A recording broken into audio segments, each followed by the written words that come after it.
So, okay, as we know, so the problem was to prove that the weights of the Verma module m lambda that are inside of C plus bar is finite. So we know that m lambda has a decomposition of roots. It has a weight decomposition, and weights are less than lambda, less or equal than lambda. Yes. So we know that mu is less or equal than lambda is the same as that mu is a lambda minus sum of ni alpha I, and ni's are yes greater than 0. I can say that they are natural numbers more than 0, less or equal than 0. Yes. Alpha I here simple or positive? Alpha I. Yes, we can say that they are simple. And so we need to show that the number of roots of this form in C plus bar is finite. We can say that if some root beta, if some weight beta is in C plus bar, then as alpha I is a basis, then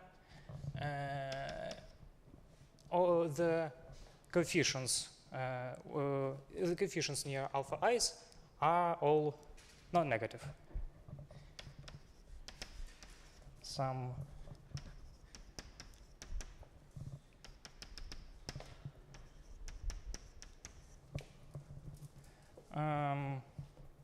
It is obvious, I think. I can prove it. Yeah, please prove it. So we know that C plus bar is are roots that that beta alpha I is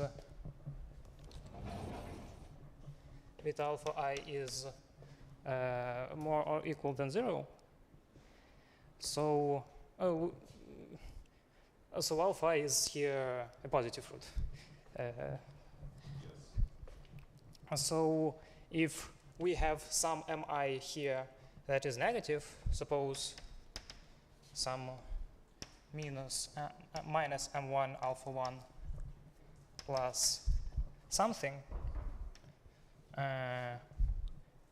suppose M1 is negative. Yeah, suppose m1 is negative, and all others are positive right now. Okay. My alpha I from 2 to r. Then if we can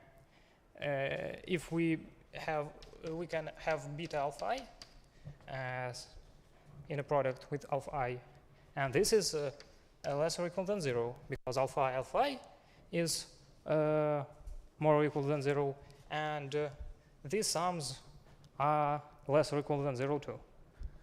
Wait, alpha 1, Alpha 1, yes.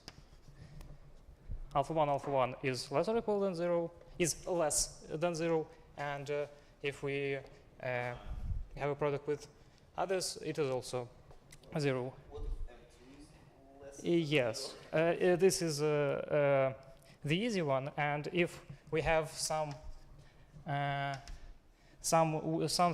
things with pluses and something with minuses, some mi 1 r alpha I and minus some alpha I in I is I from, oh no, not factor, of course, it's minus. And if we have this, we can have an inner product with this vector, and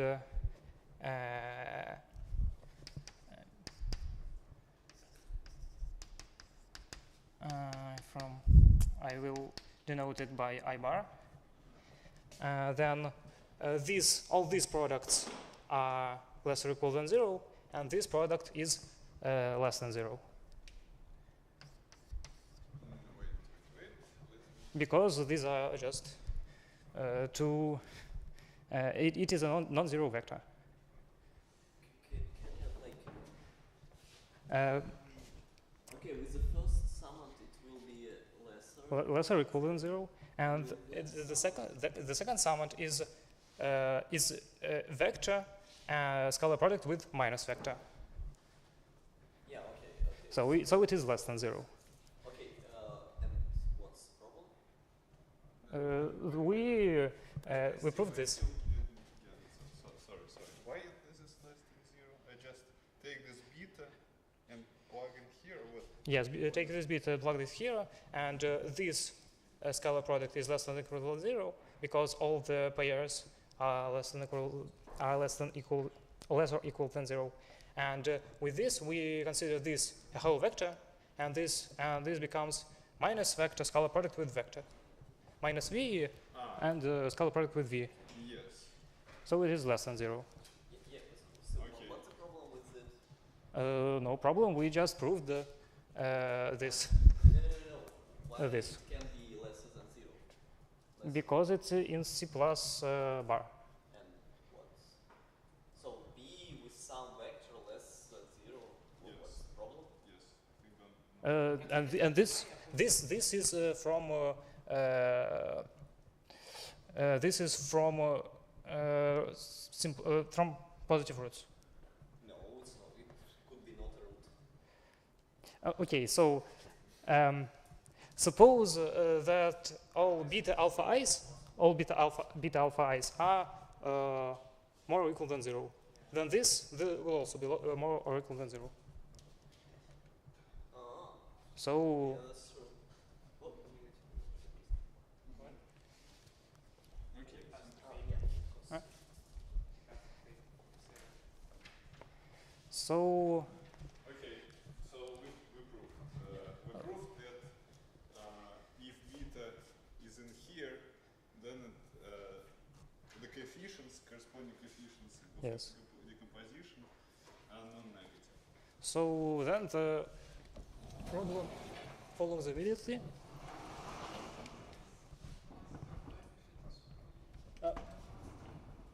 Where it is?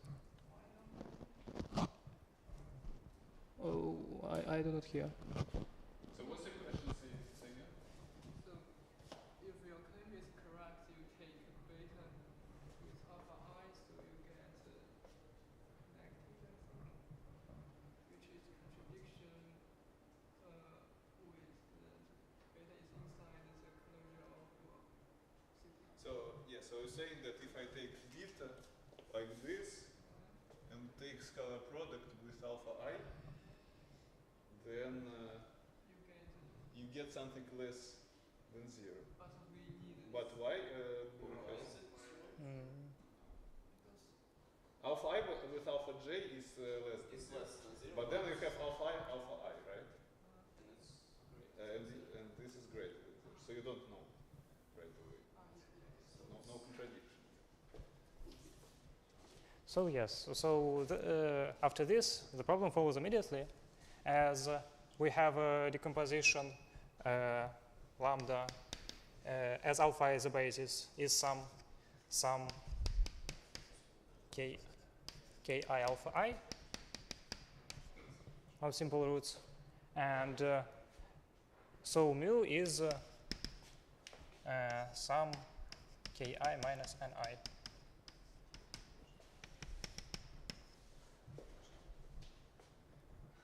So the number of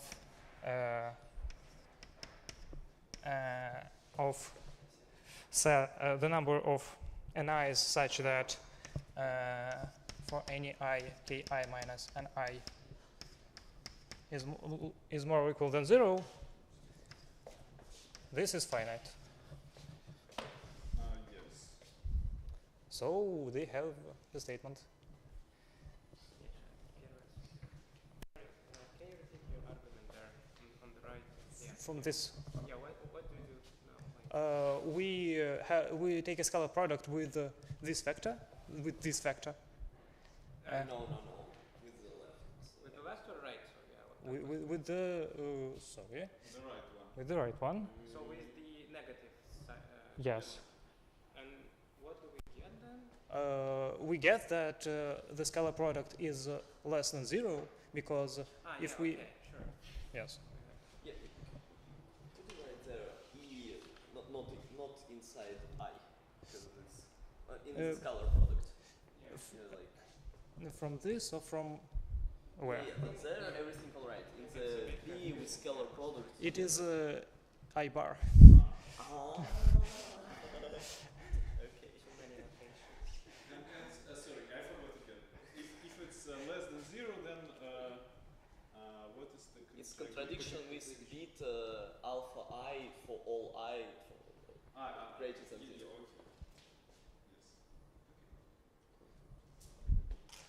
Okay.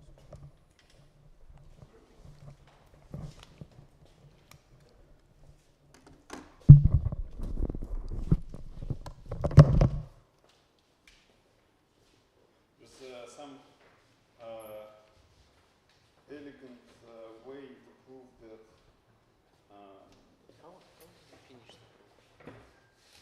I would like to Yeah, bear-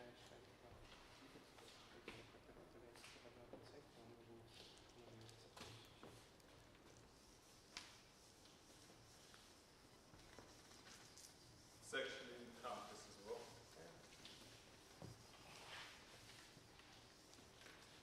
So C plus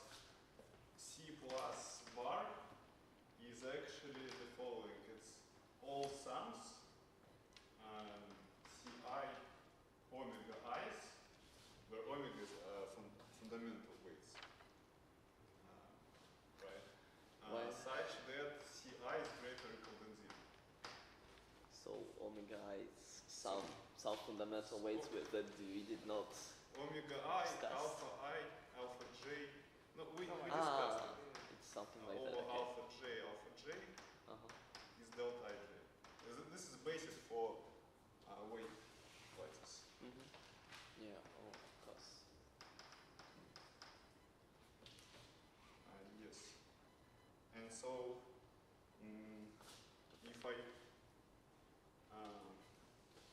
so I would like to take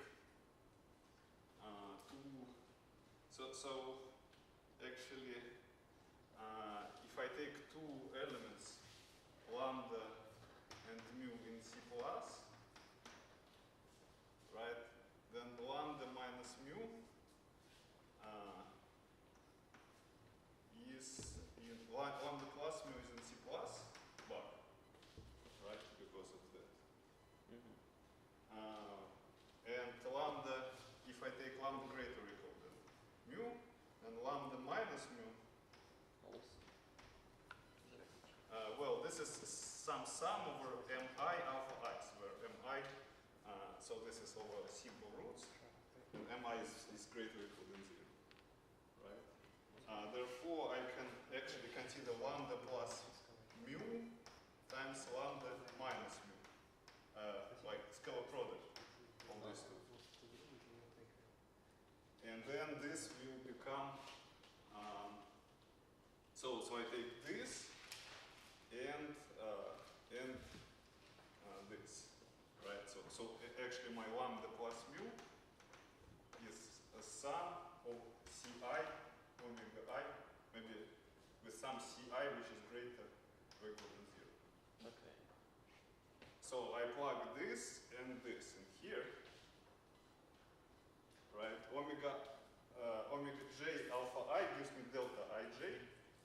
times some constant. Constant. But this constant is positive, right? So I claim that it is actually Ci, Mi,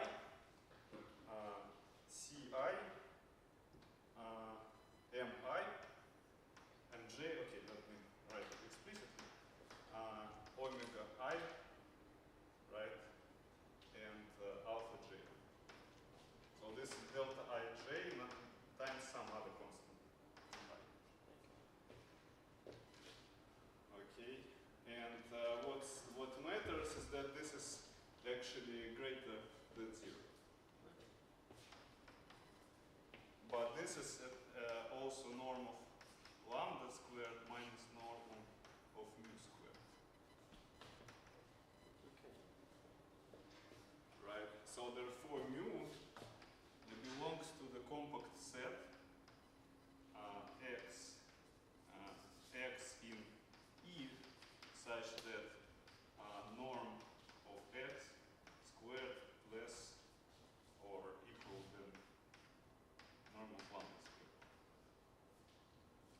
So just the point that the modulo vector mu of x, right, is less than the modulo of lambda. So it should not be longer than lambda. Yes, yes. So it's a sphere. So it's twice inside sphere, and then inside sphere we have some weights. So of course then it's finite. Cool. Yes. So I think it's kind of elegant way. But this works if I take lambda and mu in C++. So if I take Yeah, I think there is also a nice way to just say it. You can just say, well, let's take some arbitrary mu. It should be like lambda minus sum of simples, right? yes, Then you know that, assume that it's in C++, then the scalar product with each alpha, simple alpha is more than zeros, then... Wait. It's this. No. Exactly the thing No, that would no, it's not the same. It's not the same thing. And then you just get the sum of alphas on the right. So you have lambda minus sum, scalar product of the sum is more than 0. One is module of this sum as a vector group, and the other one is scalar product of lambda and this sum. But the scalar product of lambda and this sum is just what? It's just the cosinus of the angle between them and multiplication of their modules. And there you get module square of the sum, so you get the same condition. yeah, but okay. So I think in my problem I asked for any Verma module, and here I take lambda from C++. So it's kind of maybe I can modify this. Well, I don't think you actually you can care. have a submodule. I mean, do you care that it's... Because I took lambda plus mu in C++. Yeah. And where did you use I it? use that Ci Is m lambda a submodule of m mu if lambda is less than mu, and if lambda minus mu is a negative root? Yes. Not negative root, but it's a linear combination of negative. Yes. Yes. But still I use kind of this situation at lambda plus Yeah. mu. So maybe this is not like the solution for the whole problem. well, just if you have like lambda not in C++, then mu is obviously not in C++. No, not obviously. but after this, Not really. So for example, if I think of A2, yeah. right? So C++ is what? It's our favorite. You want to So C++ is this. you want to say something like So if I right? take lambda somewhere here, Yes. Yeah, then it will be. I actually might get something. Well, actually, yes. So and you didn't prove it also. No, I think this one should work. No, this No. one should work for. Way. He never used that lambda is in. Yeah, like, Ah. what if you just plug in there in your formula instead of lambda plus mu to lambda minus mu? Like in that formula. So here lambda is ki, Yeah, but there is no. ki minus ni, and I is opposite, Yes. right? So if ki is negative here, it still works. Yeah, So still this works, proof yeah. is. Yeah, but you can actually plug in into your formula not lambda plus mu, but 2 lambda minus mu. On the left, yeah. Not lambda, but 2 lambda minus mu. That's So lambda minus mu yeah. instead of this. Yeah, and then well, this is just lambda plus lambda minus mu, right? You can say that it's sum of lambda minus mu, right? Like this scalar product plus. Yeah, I can write it down. Sorry, it's hard to follow. Right. I'm just trying to figure out what I'm in OBI. So what I've done is that, well, I essentially got the same kind of contradiction like this, but now I've done it a little bit using that notation, this notation. So But your solution still works for Yeah. any lambda. yeah, sure, Okay. and gets this contradiction basically. Yeah. So what I assume here, well, I don't assume anything one lambda other than it's just in the dual of the Cartan. So well, we know that the weights of gamma modules are of the form like they're mu. It's like lambda minus sum of alpha etas, right? With some coefficients, positive integers. And what I want to assume, well, I know that mu scalar product with alpha etas should be more than 0, right? Or equal than 0. Then I can just say that mu scalar product with the sum. This is kind of an argument that we use there also. Is more than 0. But what does it mean? Well, that means that it's lambda minus some sum, right? This exact sum.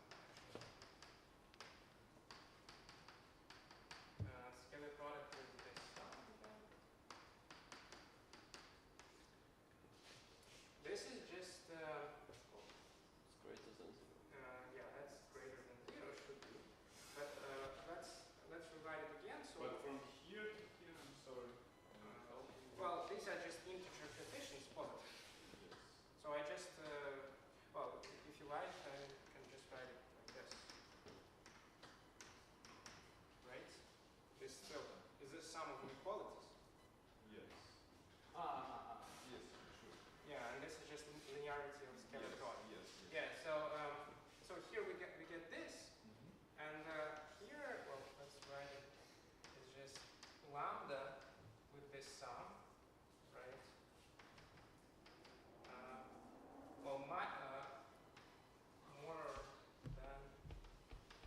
Well, let's just write it like this. So far it looks like No, well. I suppose Well, I'm not. Essentially, the difference is that I was not able to prove this, the key statement there, how the roots, roots from C plus work, right? That they all have positive coefficients. That's why it's different. Because I will use rather this argument than that. So, well, but this, what is this? This is just model lambda.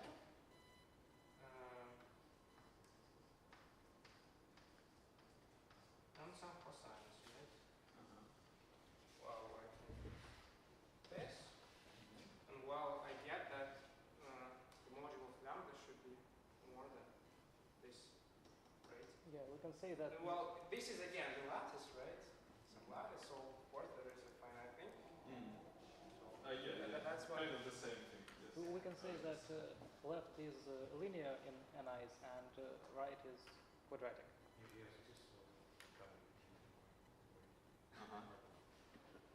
Okay, so it's kind of this and this. So Yes, so it's like a blend, which actually works for any lambda.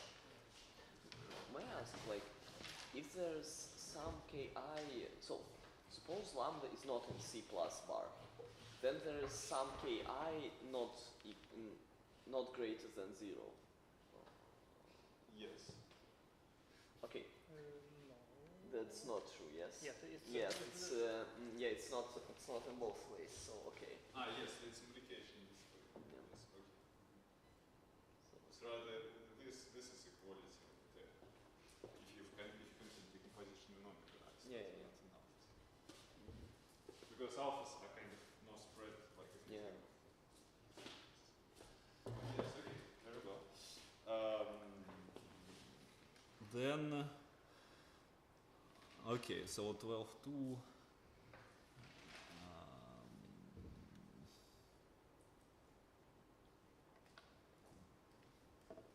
Oh, okay. Duane, can you do number 2? Should be easy, right? According to discussion and There's a we're lot of mostly scholars. discussing other problems, though. You mean This one as well. the previous discussion? Yeah. Yes. Oh yeah, it's maybe not immediate, but it's, yeah. Okay. Yes, I agree that it's not a Yeah, you spoiled everything. I understand. Well, I thought that After this. maybe it's some hard combinatorical question, but actually it's not. Yeah.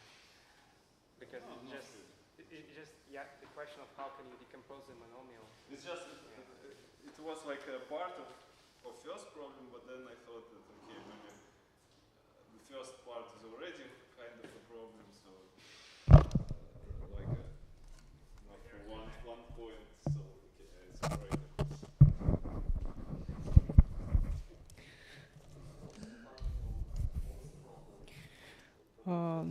Okay. Sorry, what's the question? Okay, we want to show the weight space of a Verman module. It's finite dimensional. So I consider this Verman module M lambda as the induction G tensor over this thing. No, sorry, this is H plus. Where this C lambda, this representation is determined by the relation of Verman module, meaning the idea we moduled. Yes. So we can think this module as a vector space spanned by say H1, A1, blah blah, H, R, AR, and will be one.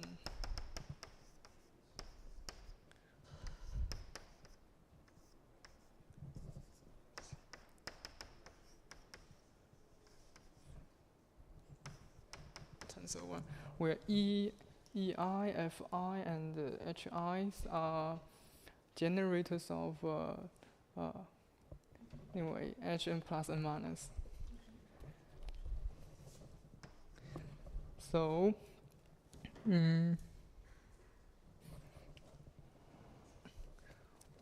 we claim that this weight space mu is actually okay.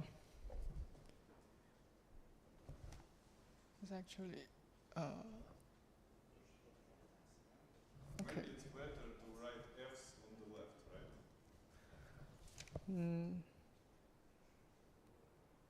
Then it's clear that that you have some basis consists of F squared. Yes. Okay, so just continue. So we need to show that the weight subspace is a finite dimension. Yes, yes.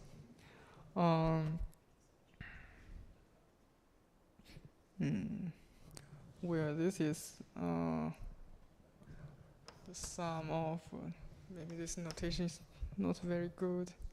We want to show this is actually this form. Tensor C, okay. Say I's in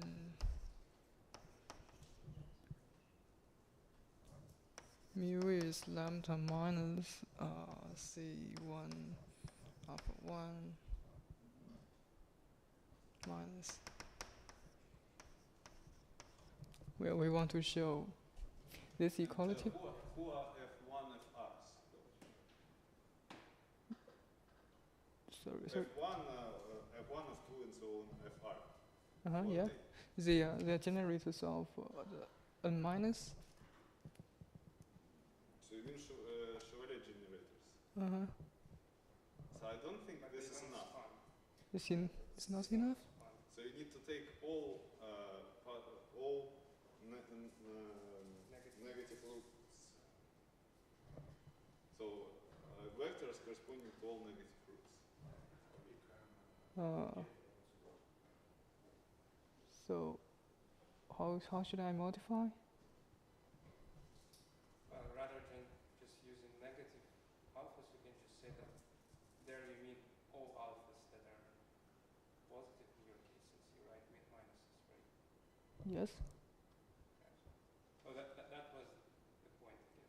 Yeah, so in here, alpha 1 and so alpha r are not only Simple roots, but all negative. Positive roots.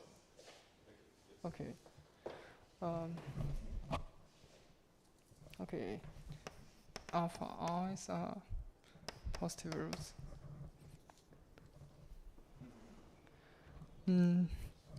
So then, these elements are clear in the Rubin module. We can just take adjuvant by calculation, and actually it's somehow clear because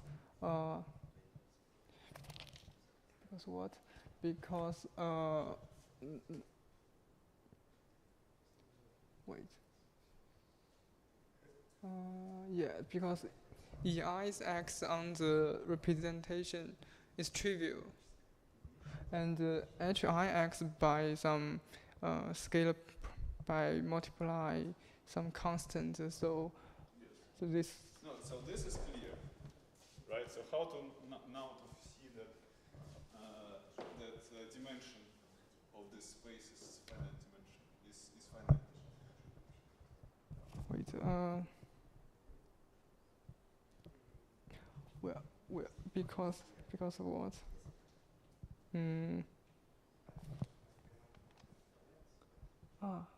Yeah.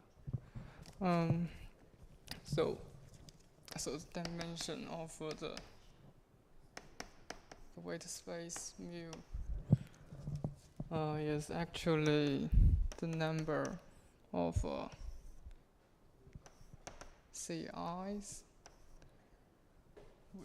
I agree to this. In the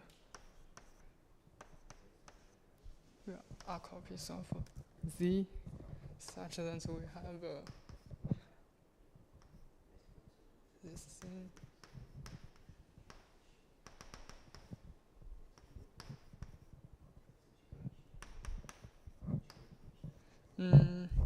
Well, yes, okay. where this lambda and mu are fixed. Yes. So why this is finite? Yeah, why it is a finite number?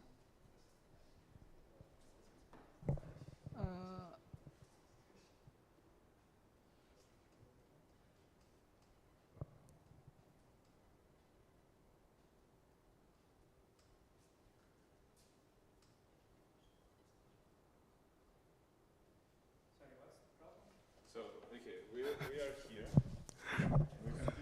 We figure out why this is finite.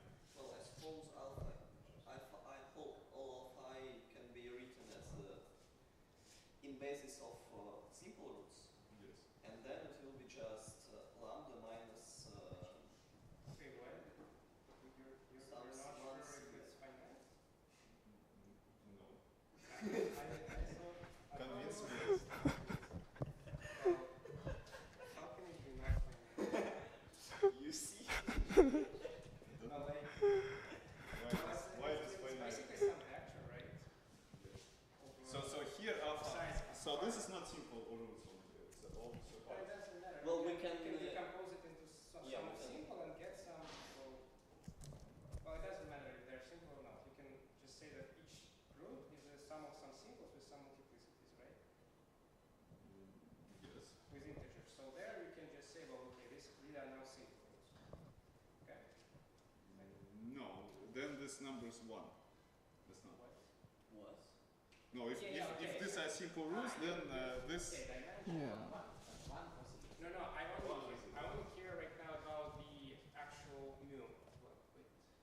Well, wait. Yeah, mu is fixed, so I want to present it as a lambda minus some vector of some sum of alpha. So this is some vector. Let's say it's n i's, right? The coordinates. And now you just want to present this vector into infinite sum, right? Well, obviously it's finite. No. Okay. This is simple. Let's not stuck on this. Of course. There's only one way to write it with the sum of. So okay. This is fixed difference, right? Mm-hmm. Okay. So let's call it, I don't know, mu. So there's only one way to write mu as a decomposition in simple. Yes. Now how do so mu is a sum over n I alpha I from 1 to, let us say we have q simples. But then what you do? Then You pair some. yes, There's only yeah, finite pairing. yeah, then you just can subtract something from here, right? Make this smaller, such that your difference is a positive root, Yeah. right? And so you can subtract a finite number of positive roots. That's an example. I agree. This is finite pairing. of course simple, but some should be said. Okay. Okay. Thank you very much. Let's continue with 12.3.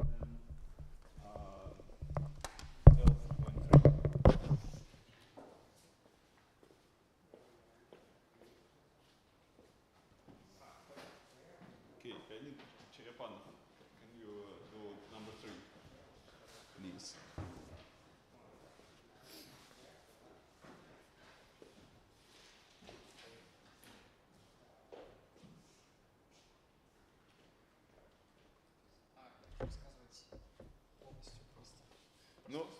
Ну, расскажите о 2. Ну, вы что-то для других типов тоже посчитали. Можно предстоящий написать.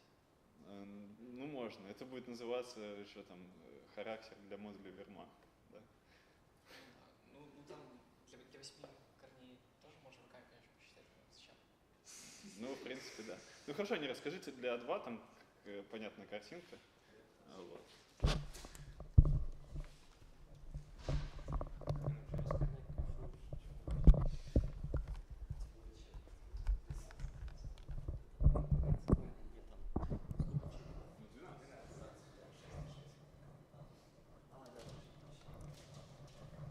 Нам нужны только писатели. Но тем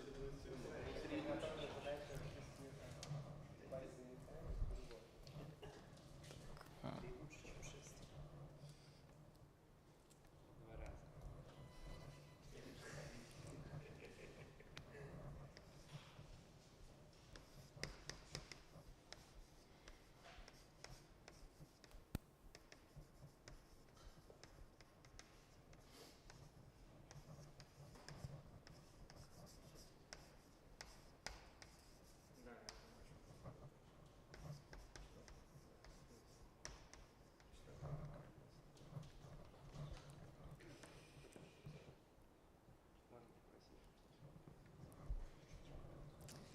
Okay.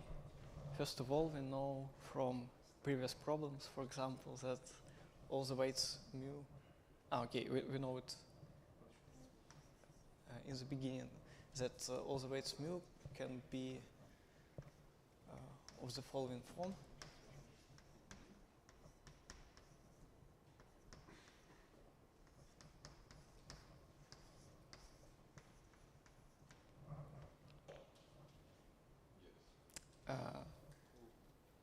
Then we know that A2 has exactly 6 roots.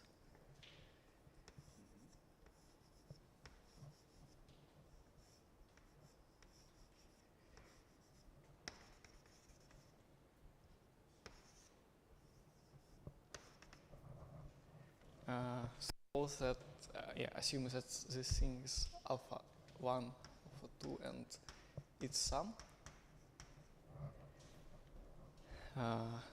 Then by argument, for example, from previous problem about this decomposition, we can say that we have to calculate the number of partitions of C1 and C2 into these 3 vectors, which are written in the form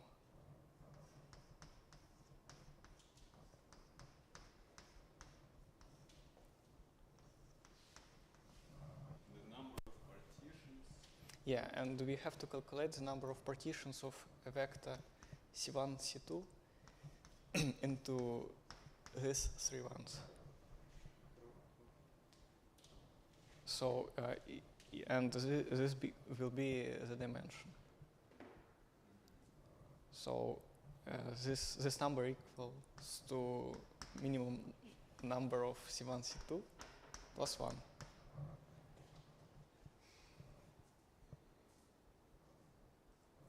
Just because we can subtract any number of these vectors up to some coefficient becomes 0. So this is true, and then we are done. And this was the problem I liked. So also there's this picture that I was trying to draw last time, which is yes, thank you very much. So this is a module for. So this is minus alpha whatever, alpha 1. This is minus alpha 2. Then you have this, and then you have also here stuff. Sorry, start with the word. Yeah, this is a picture from you. I think it's a picture from any book. But I read only Kirill.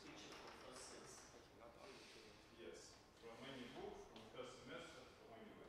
So, but the point is that this is our lambda, right? And so I guess we can compare the answers. So everything on the boundary is of dimension of multiplicity 1. So multiplicity is dimension of corresponding point subspace. Then you have like these layers which go deeper and deeper. So next layer is multiplicity 2.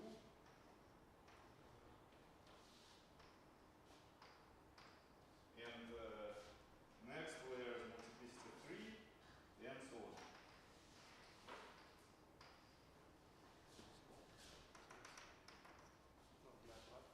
So by layer, I mean how much alpha 1 plus alpha 2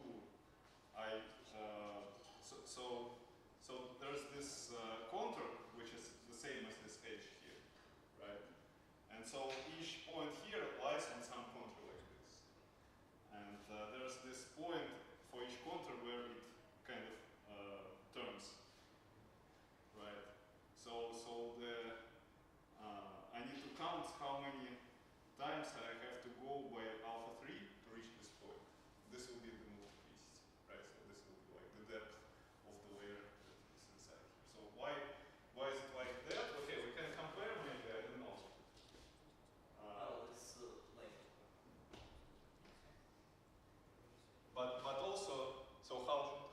understand that is that I have to fix, so in how many paths, so I have to fix an order. For example, 1, so first I apply F1, then F2, then F3. So the only way, so I need to take a point and compute number of paths that go like this from 1. So all paths of this form. Okay, and Well, I think you also need to fix the order. so I fixed it. First I go to the left, then I go along alpha negative alpha 1, negative alpha 2, negative alpha 3. This is my order. So I cannot count paths like this or like this. So this is prohibited. And if you try to count paths like this, so for example to this point I can get like this or like this. Right? And it actually, it is always, if you fix some point, right, then there's only, maybe I should take F3 first, maybe here. It shouldn't matter. It shouldn't matter, but it's better for me to explain. What's the problem? Just what the combinatorial picture. So the fact if I choose, so if I let me try to switch it like that. So I'm actually counting such paths. Right.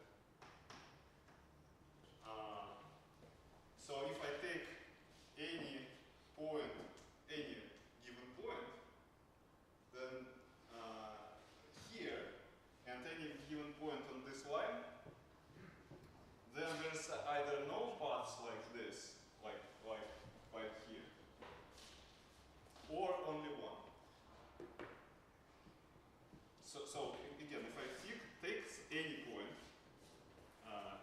in this area and take some other point on this diagonal, then there's at most one path of this form between these 2 points. So for example, if I take this one and this one here, there's only one way to go like this. First by alpha 1, then by alpha 2. There's paths like you can take alpha 3 and then alpha 1. No, I'm just computing this part. Okay. Right? So therefore I need to find from the number of points that on this diagonal from where I can get to this point by this one part. So these are exactly points that lie below, above this line. So this one, and this one. So that's how I get like this multiplicity theorems. Yes. Okay. And then of course such combinatorics doesn't work. Well, I think I can get something, but it will be more ugly, like for C. Maybe there is a closed form for found the sum. You found what? Sum. Like a form? Multiplicity principle. There are forms, so it's also easy. Just sum with the sum. Did you find like a generating functions or really like a form of multiplicity? No, Like a sum this? like this is the number of partitions, but we also add partition when we partition at the pair 2, 1. Mhm. This thing. As a build the sum where we So there is some like closed form for this. I think there is some closed form for any type of just not that easy. Is there like a beautiful way to get this formula that we got zero? Or do I did it this way. no.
find the weights, these roots.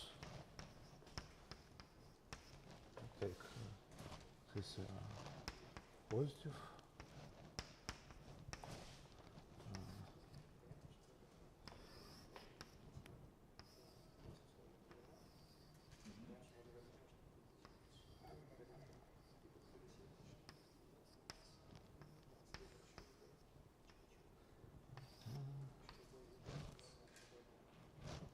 Alpha 1, alpha 2.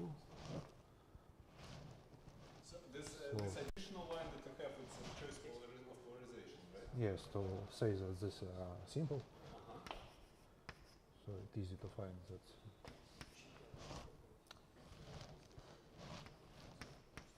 First weight is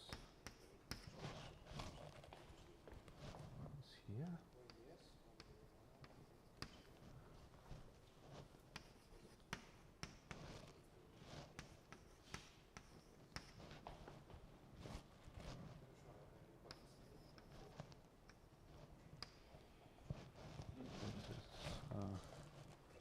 Second, and to find weights,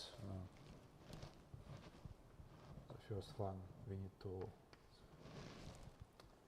to look at. So which general statements do you use to find all that? So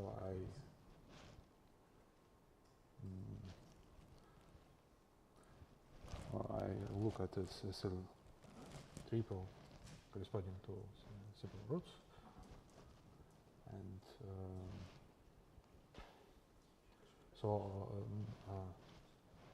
relative to alpha 2 it is always reducible, it has weight 0, so but relative to alpha 1 it must also have it has weight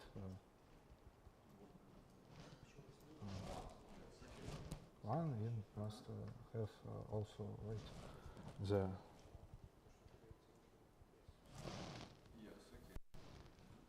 so in this case we also get 1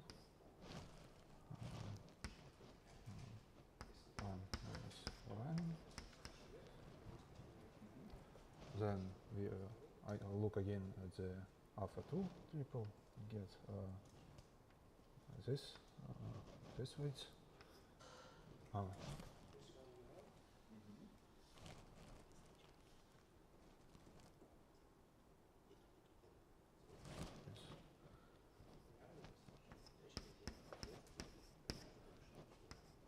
So you're using that this representation should be also representation of each cell 2, right? Yes. And, well, actually, you can look at all roots, not on the simple, right? For example, sorry, you have this root as well, right? You can look at omega 1. Yes, yes. And like this is also not this all 2. So this. Use any roots.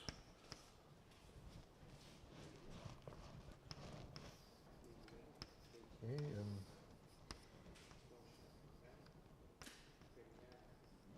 for E2.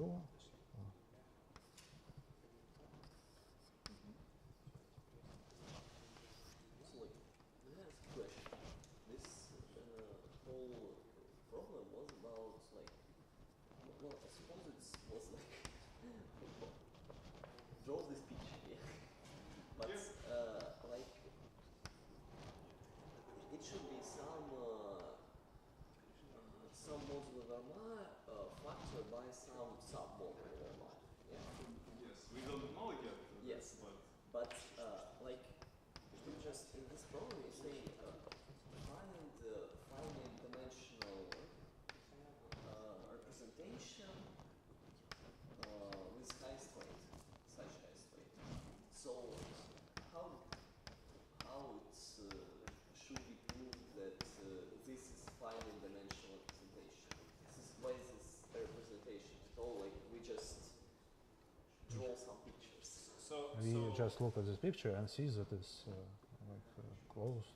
Yeah, but every root. If it's modular Verma is also highest weight representation, so you can go to the lower dimension. Why, if you take always should be. Maybe like there's this, something and not- else. Maybe there's something else. Is that your question? Yeah. Yeah. It So can be because of the symmetry. So yeah, Well, so this we're is using tools. also a result that weights of finite dimensional representation should be symmetric with respect to Weyl group. That's actually the only thing that Why is it so? we proved that. We proved that. So we proved that if V yeah, of course. if V is finite dimensional, then a dimension of this is the same as dimension of this, right? So we're using it. This is the only thing that we need actually, because fundamental domain of the Weyl group, it's a Weyl channel, like the closure of Weyl chamber. Yeah. Right? So what is the Weyl chamber here? Yeah, so this is positive Weyl chamber. So if that, then I need to find all possible weights inside Weyl chamber of this representation. So if I'm saying that this is the highest weight, all other weights I can get by subtracting positive roots. So if I subtract any positive roots, I will get out of Weyl chamber. So this is the only weight in Weyl chamber for this representation that I have. Then I just apply a Weyl group to it and get all these 4 points. So I actually gave you W1, W2 because these are the ways that if you try to subtract positive roots, then you get out of Weyl chamber, like closure of Weyl chamber. And therefore you know everything. So if you take some other point in here in weight lattice, then you might have some other weights and you already don't know if they actually there or not. Wait a minute, like, isn't if we take V2 and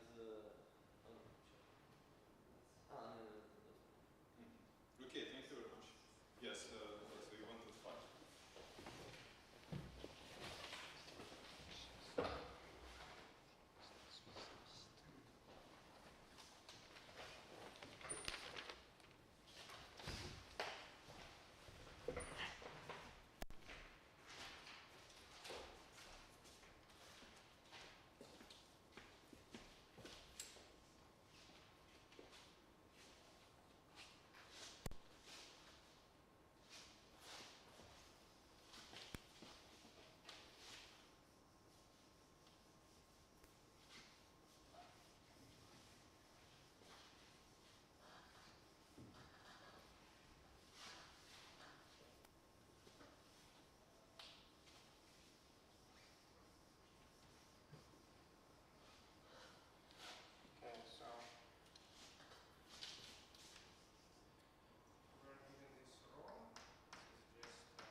will be a weight.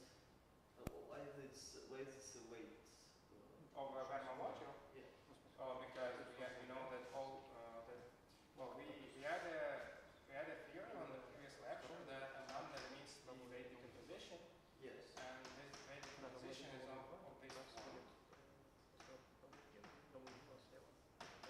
Well, this statement alone doesn't say that every mu less than equal than lambda is a weight, Yeah. but it's kind of clear. We know that there are vectors in Fermat module. We know that there is a way to actually write alpha negative. Well, right? okay. There is what we want to so we have a phi state vector, right? We have universal enveloping over n minus, right? Well, we can always take the fi's there that are corresponding to the simple root minus simple roots. Well, and then here, like in this particular case, you just need to apply mi plus 1 times fi. Oh, and again, it's crucial that an I is an integer. Then it would not be possible to apply fi and I plus 1 time. So, okay. So what are we getting again? We're just, as I said, we're applying fi and I plus 1 to what? Yeah.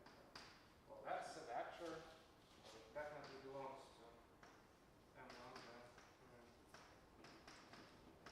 Lambda, right? And the only thing we need to show is that actually it's singular. It's like dot. Dots. Yes. I dot lambda. Yeah. But it's lower than a. Yeah, that's what Kirill said. Well, I just know this notation. Oh, okay. Okay, so what do we want to show? Well, we want to show that n plus plus 1 lambda is 0, right? I don't know it yet. Well, but what are the generators of n plus? There are EGs, right? Which are corresponding to the I can write it like this. E alpha G, corresponding to the simple roots. Well, there are two cases, I guess, because one is a little bit different than another. Well, if J is not equal to I, then I claim that everything is clear because EJ commutes with a phi. So I can just, I can write it, right? So I want to apply EJ to fi and I plus 1 to the lambda. Well, and I can just say that EJ commutes with a phi, so it's the same as fi and I plus 1 EJ with lambda, but we know that lambda is singular, so this is 0. So this is also 0. The other case, a bit different.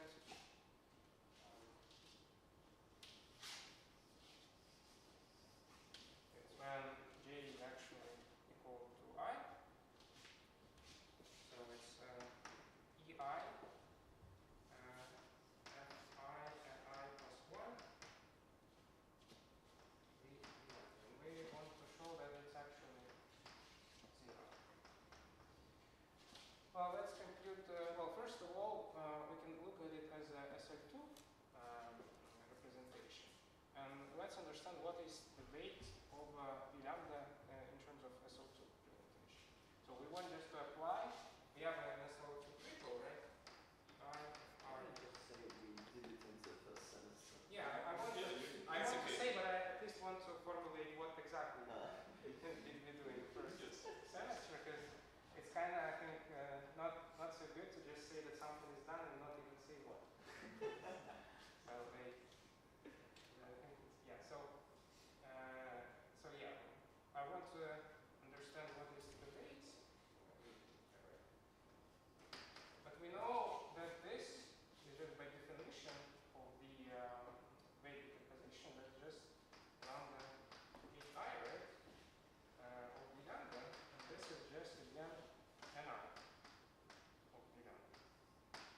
we have a vector of the weight mi, and we applied f to it mi plus 1 time, and then we applied b.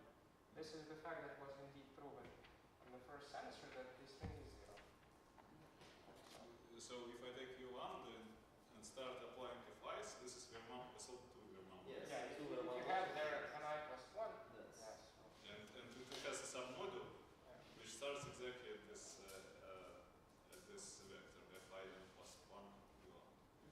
Yeah, so again, it's again 0, and since we proved it on the generators, the whole n plus, it's also 0, so it's indeed a singular vector. Yeah, thank you. Okay, so let's start in 5 minutes. Let's try to start.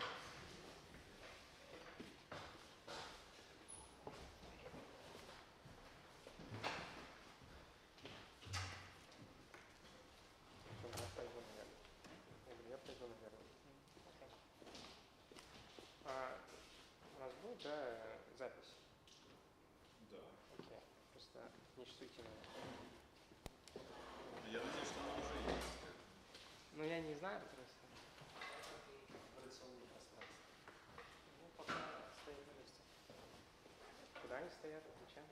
Вот пока... Леша эксперт по группам после. Что, по группе класс? Предыдущий это у меня был там типа страница или две предыдущих слоев.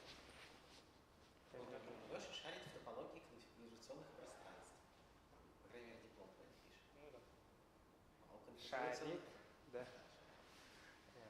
Я тоже шарю, типа, в том, что я пишу, на самом деле. На фундаментальная группа. Ну да, да. Фундаментальная группа. По крайней мере, ты знаешь, Это что очень, очень такая. Ты видел? Это очень неудобное описание группы код. Не, оно прям хорошее, геометричное. Лучше, чем Артиновый генератор, если ничего не Да, такое. конечно, нет. Генераторы. Я не верю. Генераторы. Артиновые генераторы всегда лучше. То есть ты всегда можешь формулу писать. Ну смотри, вот представление... А картинки рисовать. Хорошо, представление о шимпу, ну, алгебры Геккер, ты, короче, без генераторов просто не построишь. Вот почему. Нет, я уверен, как раз можно построить как локальные системы. Построй. На конфигурационных пространствах. Представление, ну, это вот что я говорю, что представление фундаментальной группы топологического пространства — это локальная система на этом пространстве. Это типа очень геометрично. Ну, я не знаю, я вот такую геометрию не за это. Не зарулил. Так что, Леша, линизация группы косвенно что? Ну, То есть это Абелева подгруппа? Нет, что? Фактор по пунктам. Ну да. Это должны быть первые гомологии. сейчас. Так, ну я могу ответить тебе, что такое абелинизация B2. Что это? Что такое вообще? B2 это что? Понял, да, прикол, да? B2 это Z. Да. Могу ответить, что такое абелинизация Z. Сейчас. Надо проверить. Ты Нет, говоришь, что Z. 100%. Ну да. Хорошо. Ну там просто Это Там должны две быть- косы, они вот так заплетаются. Это должны быть первые гомологии конфигурационного пространства из двух точек на плоскости. Правильно? сейчас. Ну да. На плоскости? Да, это как раз таки, да, это окружность. О, ну, сработало. Потому давай. что, ну, у тебя, короче, ну, типа, ну, сейчас, я это точно делал. Ну, смотри, короче, да, для двух точек это окружность, для трех точек это, типа, тор и внутри вклеенная такая... Анатомическая окружность, да? Да, графическая. Да, а для трех точек это тор и внутри вклеена такая 2 раза повернутая лента Мебиуса. Сейчас, я хочу понять, что это окружность. Мы взяли двумерное пространство, еще двумерное пространство, Да. и умножили. Выкинули диагональ.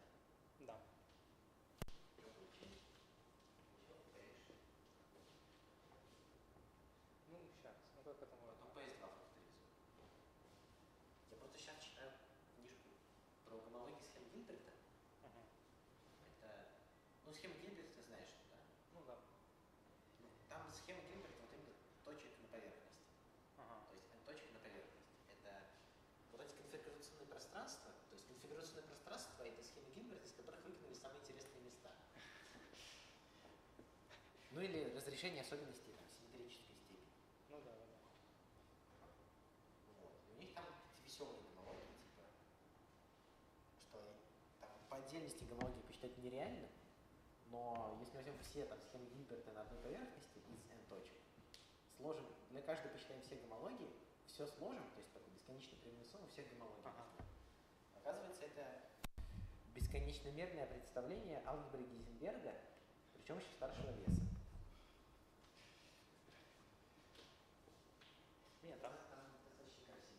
Там у гомологии конвенционных пространств достаточно простой есть. Типа, достаточно простое описание алгебраическое, там с генератором и ФКшкой. Это по гомологии. Да, ну гомология, соответственно. Вроде можно все там фактифицировать, поэтому такой проблемы думаю. Гомологию посчитать.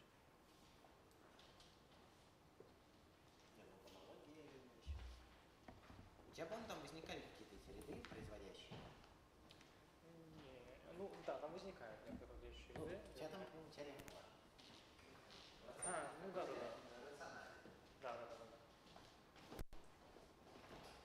Это как бы сказать, что атомный член, это то же самое, что сказать, что производящий ряд рациональных функций. Когда мы считаем эти гомологии с конфликтами, там, собственно, как раз на эти производящие ряды и смотрим. Причем для всех этих гомологий сразу. Да. И там как раз это представление возникает алгебры Гейзенберга. И это как раз с помощью доказывается вычислением характера. Да. Этих, ну, то есть там ряд, то есть ряд Пуанкаре для этих гомологий, он, в общем, совпадает с характером представления. Мы говорим, ура, характеры совпали, значит, это одно и то же представление. Да, прикольно. У тебя нет такого? Оно что-то вот в ту сторону, но только оно более гипотетично, в смысле топологично, а не алгебраично. Там-то тоже топологическое рассуждение. Там эти гомологии считаются, там на эту штуку поднимается симплектическая форма, и с помощью отображения моментов строится функция Морса.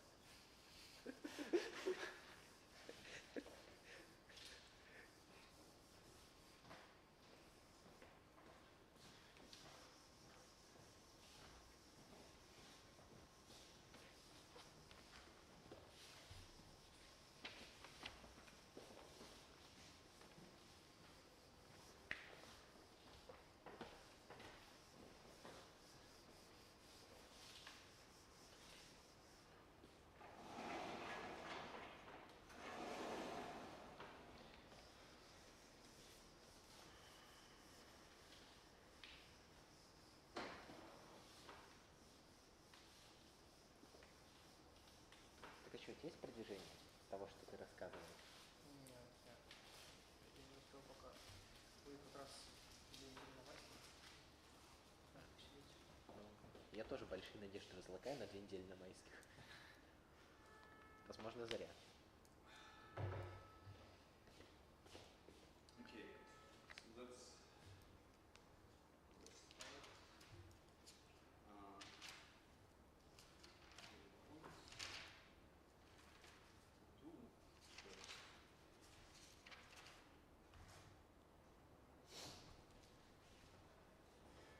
First, I would like to make some correction of the first from the previous lecture. I realized that I said something wrong, so let me fix that. So actually, there was this proposition that actually we used today. That if I have a finite dimensional representation of G, then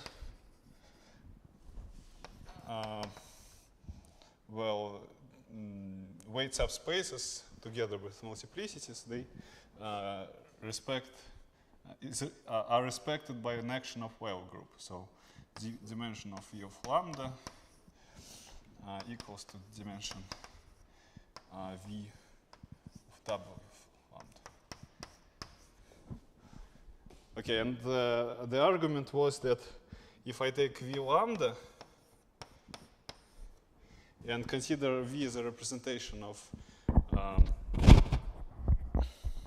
sounds weird, as a representation of SL2 alpha I, where alpha I is some simple root. Then corresponding weight, SL2 alpha I weight, was k, and it is 2 lambda alpha I over alpha I alpha I. And so what I wrote is this, that it actually equals to SL2 alpha I SL2. So it actually equals to the weight subspace of weight k if I consider V as a SL2 alpha I module. So this is actually not true. I think like what's true is this. Okay, there might be some other weights, right, such that they actually give the same number, There are some other lambdas that if I consider this number, it will be also k. Okay, so this is not the whole thing, but it's inside. So let me fix this, and then also, if I apply simple reflection, then this is inside V minus k, SL2 alpha I. But we actually have an isomorphism from here to here. Right, we know that dimensions of these two things are the same, and then I claimed, okay, then dimensions of these two things are the same. Okay, but since they're just subspaces, it's not enough, right? So therefore, I just need explicit isomorphism from here to here. And this explicit isomorphism is given by applying Fi k times. So this is V k SL2 alpha I 2V minus k SL2 alpha I. This is an isomorphism as vector spaces. And also you can check that, well, this was this check that Fi to the power k sends a V lambda to V, so let me write it like this. It's inside V of Si lambda.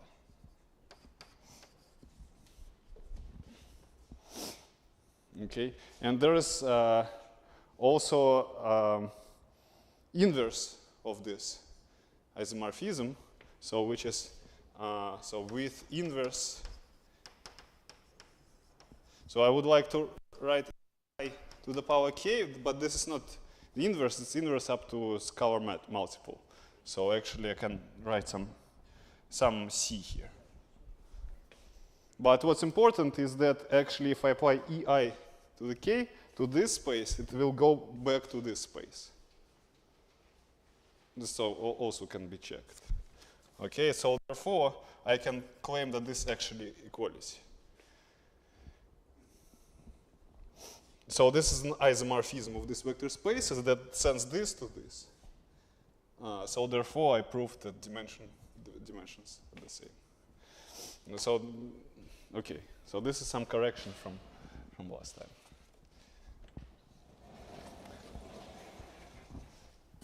Okay, so next thing, so recall that we introduced highest weight representations. So we said that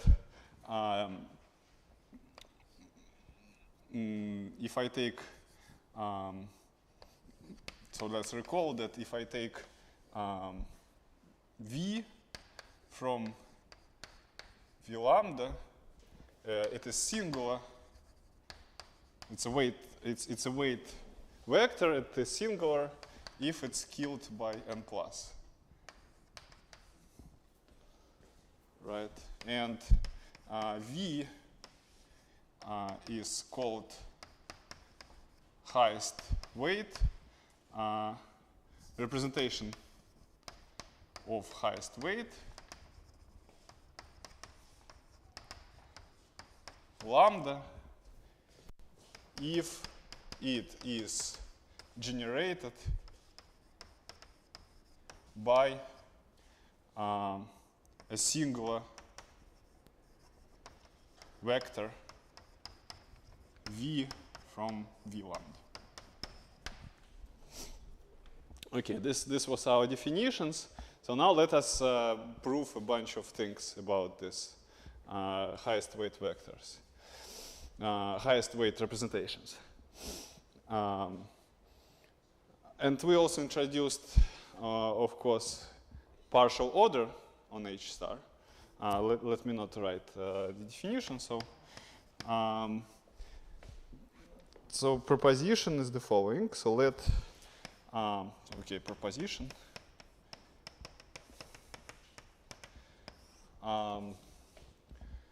So let L be a representation of highest weight lambda.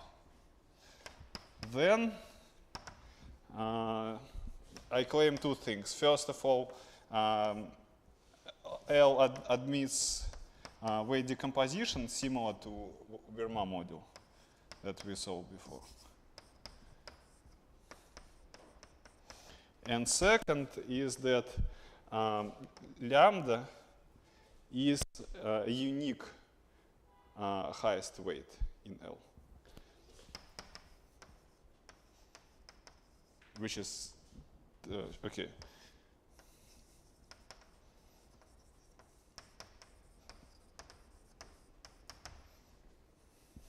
Well, highest weight, again, if I have this situation like in this definition, right, then lambda is called highest weight. Okay. Of course, 2 is an easy consequence of 1, and 1 is just proved similarly to what we did. So we had such a statement for Verma modules. Okay, and this is just similar proof as for Verma module. So proof, so first is just if V is highest, so L is U of G V, where V is singular. But then this is U of n minus V. And therefore we have some L is spanned by weight basis, and weights are smaller than mu. And second, so let me not repeat the whole argument, it's just completely the same. And then second is, again, as I said, the immediate consequence of the first one. So suppose we have some other highest weight, mu, is another highest weight of L, but then by number 1, lambda is greater or equal than mu. So we just apply number 1 2 times. First we take mu to be highest weight, and then lambda to be highest weight. And then we have this and this. So therefore lambda equals mu.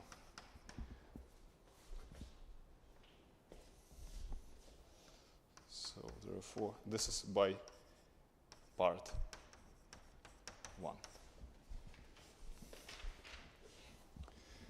Okay.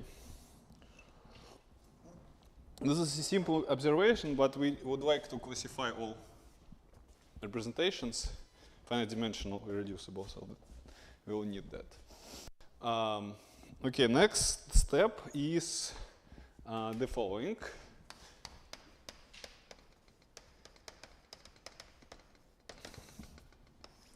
Let, again, L be a representation of highest weight lambda. Then actually L is isomorphic to a quotient of Verma module. W is bet, V, I don't know, V where V is a submodel of M lambda, but also I need an observation that V should have weight decomposition.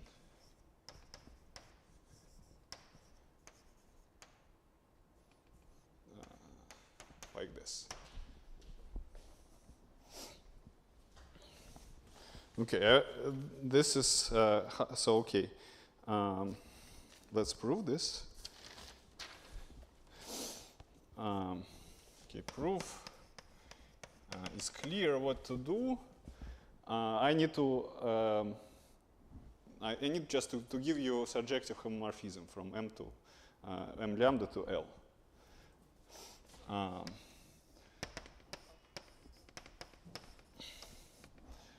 I'm going. So each vector in M lambda can be written like this, where A is an element of of UN minus. So I define phi like this. A V lambda is sent to A, I don't know, W lambda, where this is the highest weight vector.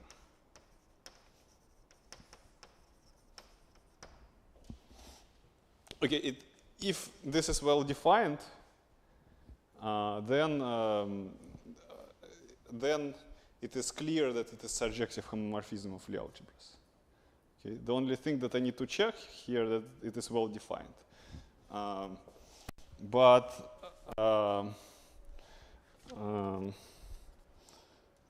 So I need to check that the following, that if I have, check that phi is well defined. What does it mean? It means that if A V lambda equals to B V lambda, then A equals to B. But this is clear because of how we constructed M lambda and by Poincaré-Berghoff-Witt theorem. So what should I write here?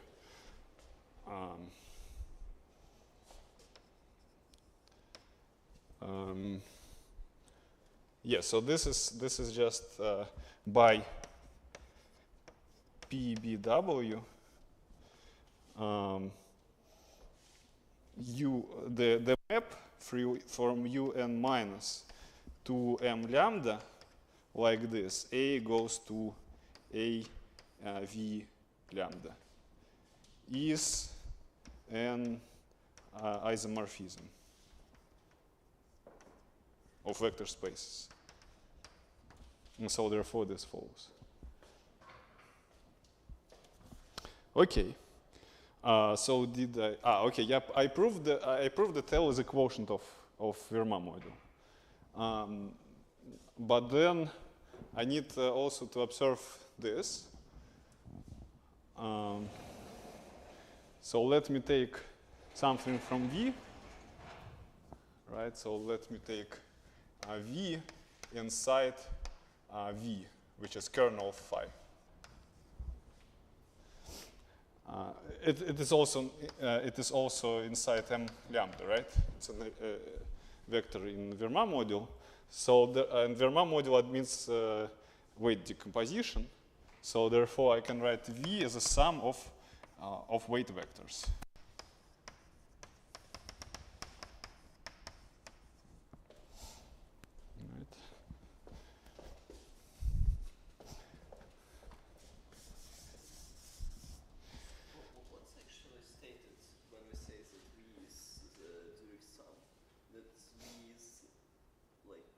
Yeah, it is a sub-representation. Not every sub-representation admits weight decomposition. Every sub-representation actually of Fermat module admits weight decomposition. But I claim something weaker here. Just the kernel of such a map admits. Yes. But it's like we proved that for finite dimensional, right? Because we know that for SL2, H's are diagonalizable. But it's not clear that for some finite dimensional representation, your Cartan subalgebra is simultaneously diagonalizable. So that's what we would like to see for the kernel of phi. So I take an element here, decompose it like that, where v mu I is inside this. M lambda mu I. Right, for some mu I from whatever, H star. I just need to show that each v mu I is in the kernel. This I do just by, let me apply phi to v. Well, this is 0, of course. But on the other hand, this is phi of v mu 1 plus phi of v mu 2 plus and so on plus phi of v mu k. Right? And each of these belongs to L mu 1 to corresponding L mu I, because weight vector goes to weight vector.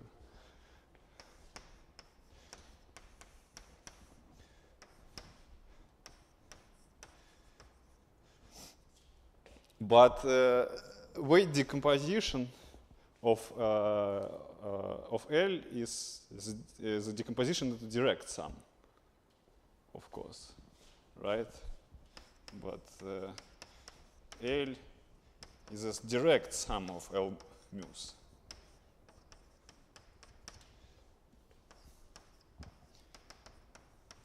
So we have a bunch of vectors, each lies in different direct summand, and the sum is 0. So therefore, each of them should be 0, right? By definition of direct sum. So therefore, phi of v mu I is 0 for each I, and therefore v of mu I is inside v.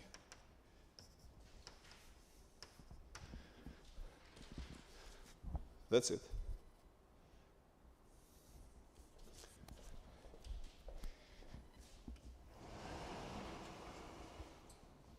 Okay, so the next statement is that if I have, if I fix you, if I fix some element of H star, then there exists a unique, irreducible highest weight representation of this highest weight.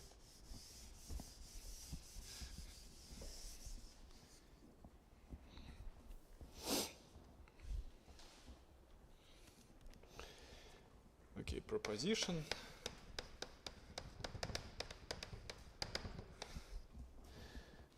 For each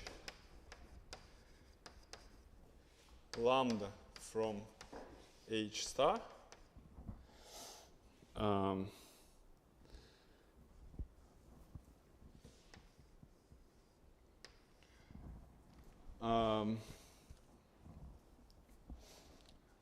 there exists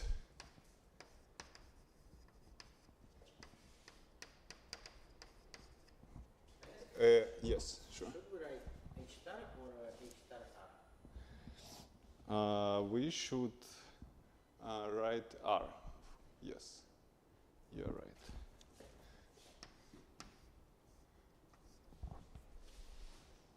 Yes.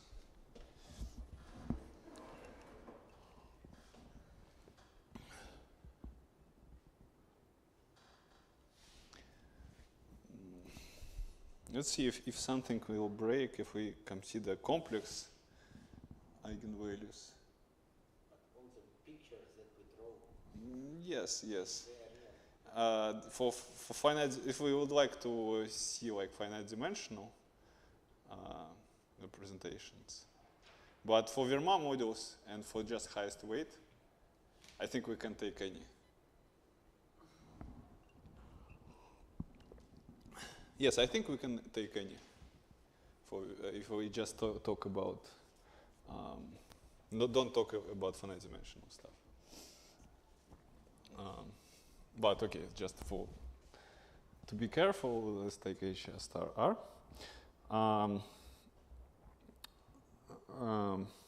There exists a unique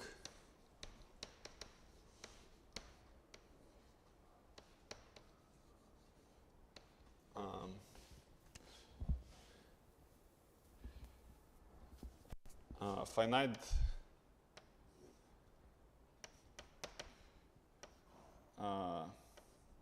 so there exists a unique finite reducible representation L lambda, let's denote it like this, of highest weight lambda.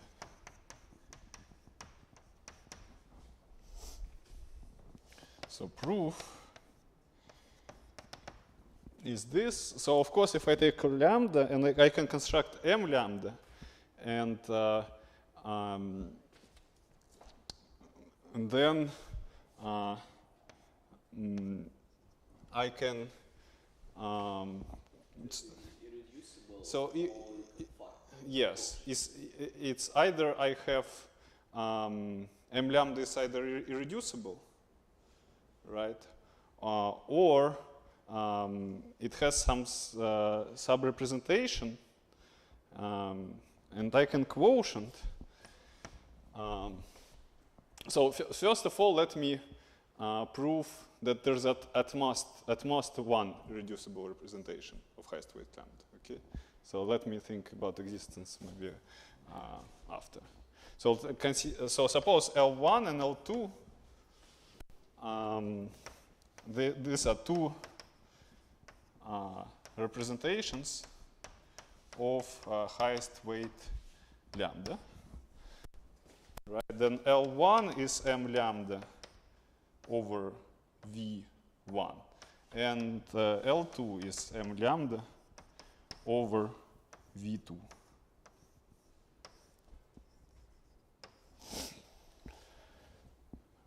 And so I would like both of them to be irreducible, two irreducible representations of highest weight lambda. So this means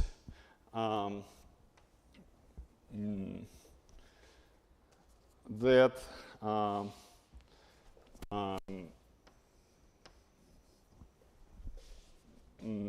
right, irreducible and also I guess proper, non-zero, I also should add here, right?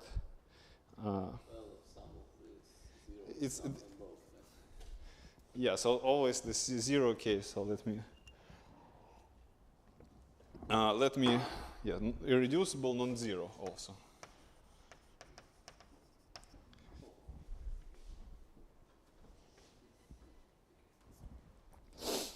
Then V1 and V2 are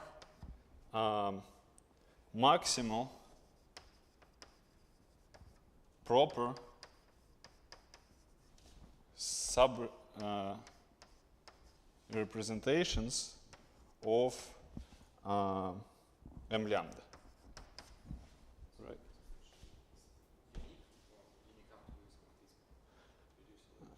Well, unique up to isomorphism, though, of course. Yes. Yeah. So here I have isomorphisms. So V1 and V2 are maximal proper. Maximal because if they are not maximal, something in between V1 and m lambda, for example, then L1 is reducible. Okay? What's meant by maximality? Respect to inclusion. So there is no. If. So L1 is if we have V1, not necessarily. If we have V1 tilde m lambda, then either V1 equals to V1, V1 tilde equals to V1, or V1 tilde equals to m lambda.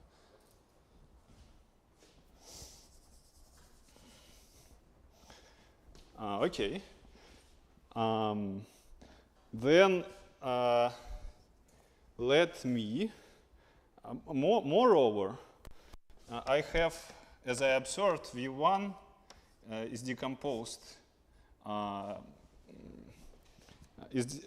admits weight decomposition, and V2 admits weight decomposition. Since they are proper, then actually V1 of lambda is 0. And also V2 of weight subspace corresponding to lambda is also 0. Right? Because if it's not 0, then they contain the generating vector, and I generate everything out of them. So therefore, they are not proper.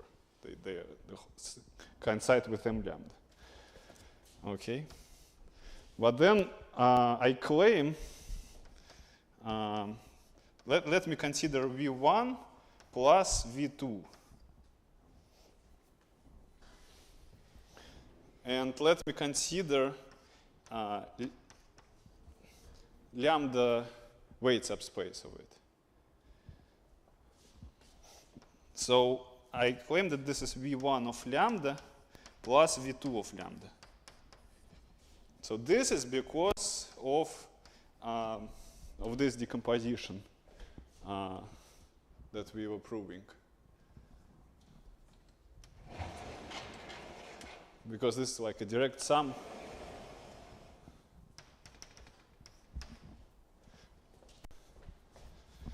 Because of star. Right, if you consider some other vectors, right, they will be in V mu, where mu is less than lambda. And because of this sum is direct, and we don't have anything else, they will sum will never give me V lambda. Or some, scalar multiple of V lambda.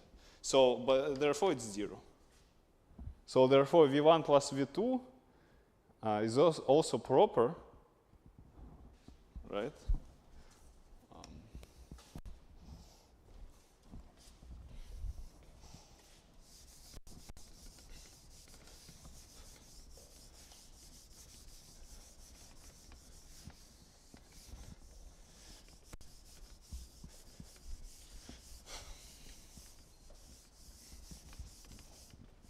So V1 plus V2 is proper.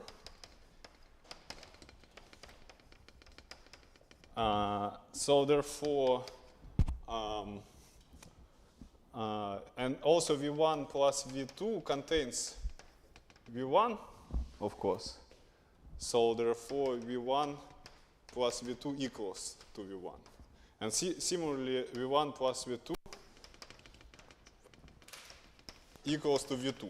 So therefore, V1 equals to V2. I can't find the star statement. I just erased it. So that's why. It is, so we proved if I have L, which is highest weight module, it is quotient by something, then this something admits weight decomposition.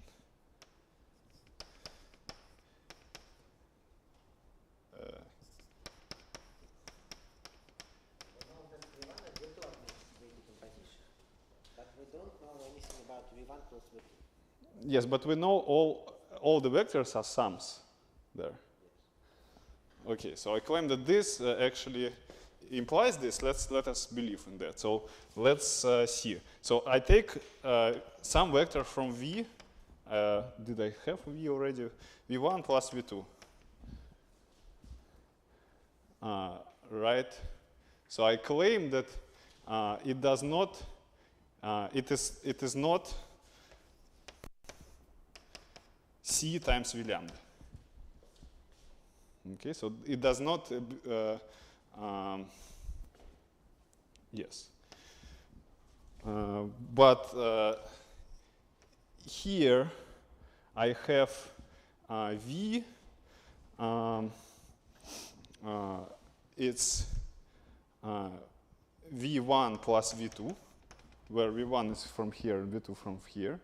They admit weight decomposition, right? Moreover, the V lambda for each of them is 0, right? So therefore,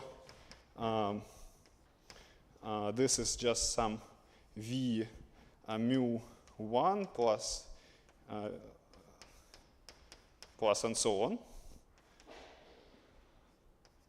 mu 2, and this one is another, can be decomposed as other weight vectors, nu whatever. And none of this is V lambda. So, because now Verma models is decomposed as direct sum of weight subspaces. This sum cannot give me V lambda at all. Okay, so therefore this is not C V lambda.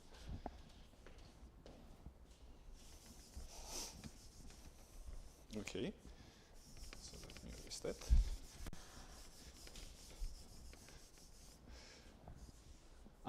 So I proved that if I have two non-zero irreducible representations, then they are isomorphic of highest weight lambda. I mean, it's kind of,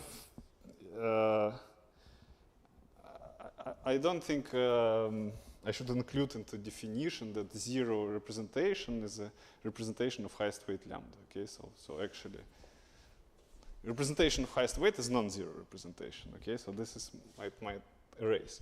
Now about existence. So I say that there exists one irreducible representation. So first of all, I can take m lambda, right?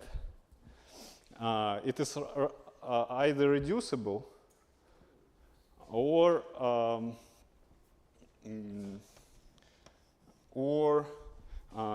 reducible. Then I have some. So I claim that if it is reducible, then I have a proper submodule, proper maximal submodule. Right. How to prove that?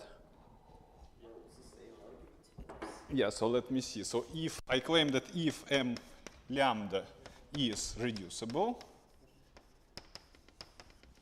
then there exists maximal proper submodule. But the same argument, I just can take all proper submodules and consider their sum. And this will be proper again by the same, by star. Okay, and then this is, yes, it's also submodule. So just consider sum of all proper submodules.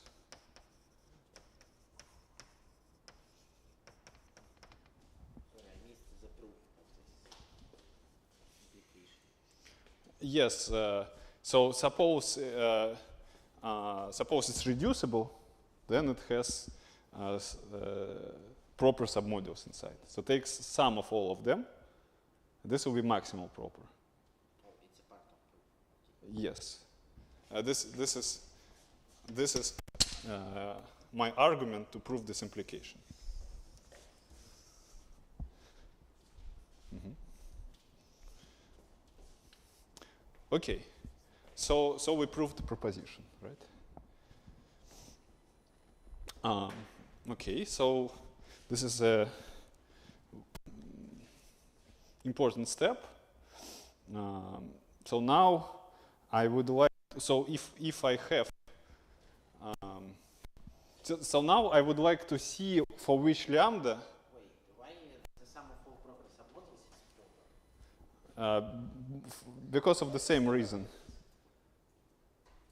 Ah, yes, I still need this statement that each submodel of M lambda admits weight decomposition. Right, you're right. Because I take not kernels of highest weight.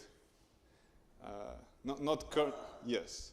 But this is actually true, so maybe I didn't think how to do it. Yes, you're right. So I just need the following statement is that any submodule of M lambda admits weight decomposition. We can take the convolution So what? by the submodule, and we know that the kernel. I don't know. It's so if you take quotient.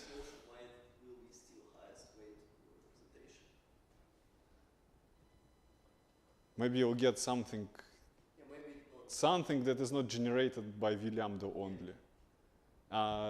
Is it? No, it cannot be. Lambda is generated, so any quotient is generated by Yes.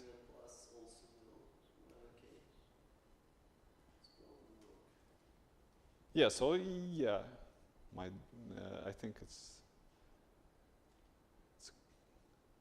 proves that. strange proof. Yeah. Can't we just use something? So okay, let's now stuck on this. This is a true statement.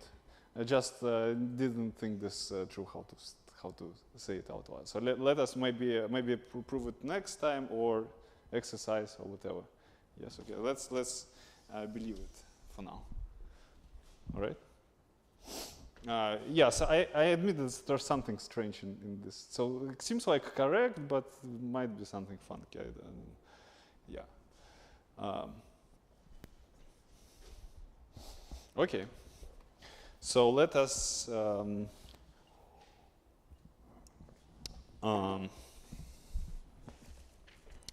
continue. So what do I want to say? So I want to figure out which one of these is finite dimensional. So there are infinite dimensional reducibles and there are finite dimensional reducibles of highest weight. So now next question. So let us first, so easy part of this question is necessary condition for a lambda to be finite dimensional.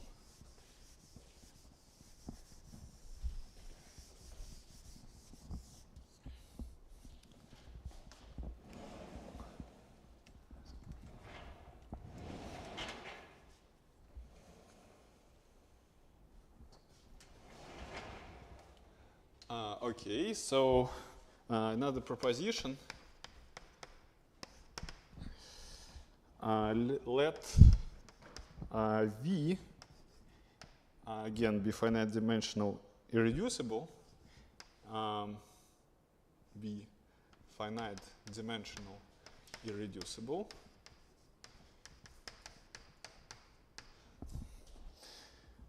Then I claim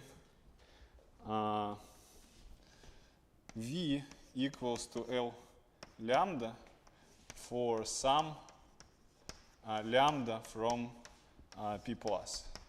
And reminder, P plus, for us it was C plus intersect P.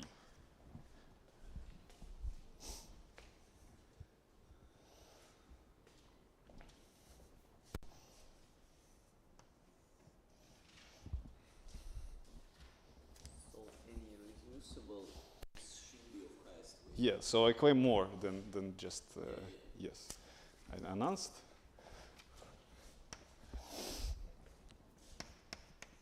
proof.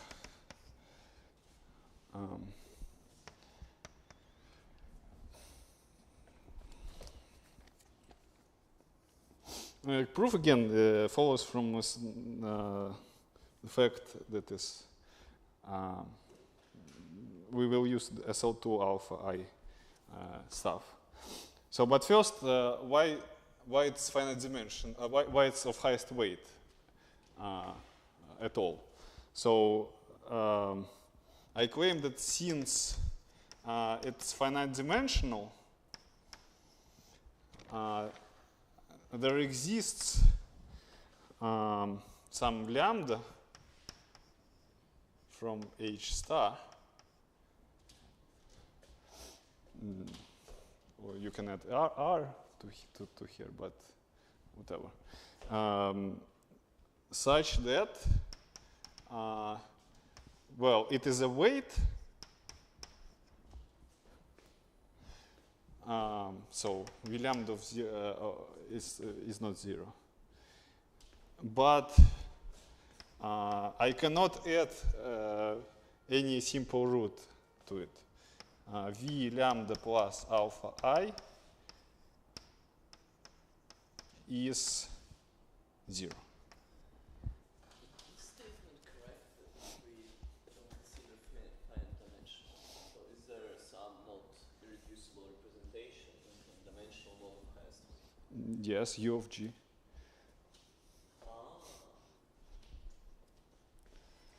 Yeah. So but if you have infinite dimensional, you cannot go. So you each time you add alpha I, doesn't matter. So this is for any I, from 1 to R. So this is what I would like to do. Right. Each time you add some alpha I, you make height larger. Right. Well, we of course defined height for alphas, but I mean there's similar definition for any weight. You can decompose it into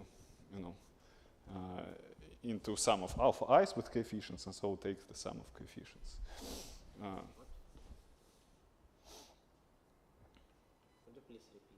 So I claim that each time. So I claim that each time you take. So there's no cycles.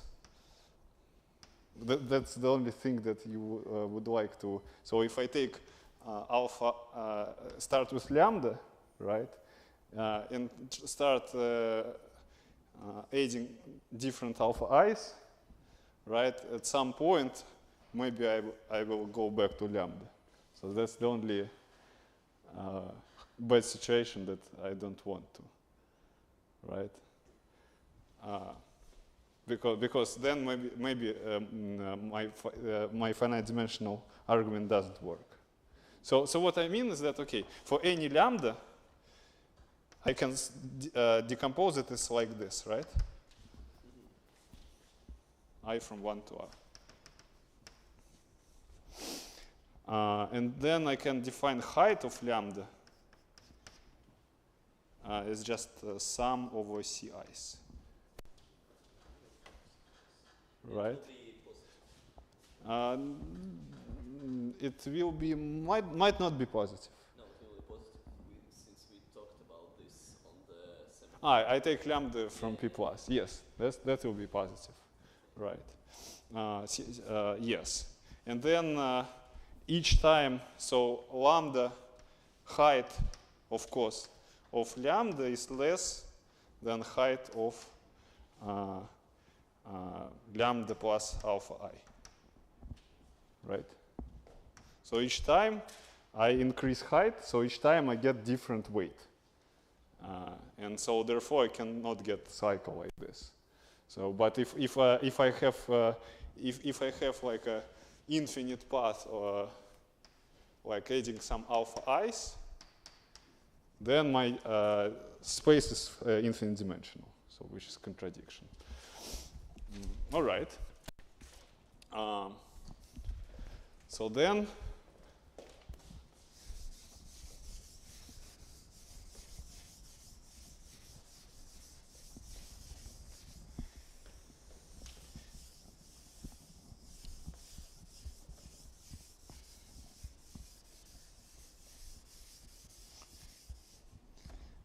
what?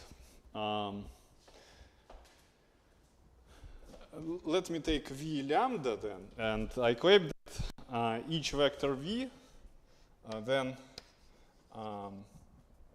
each vector v non-zero in v lambda is singular,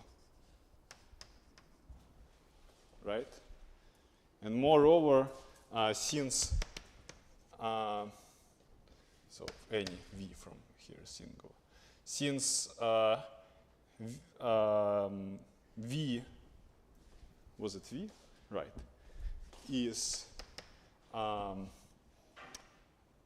irreducible, we have that v is u of g v. So therefore v is a representation of highest weight lambda by definition. But we proved that there's only one such, which is labeled by L lambda, right? So therefore v is isomorphic to L lambda.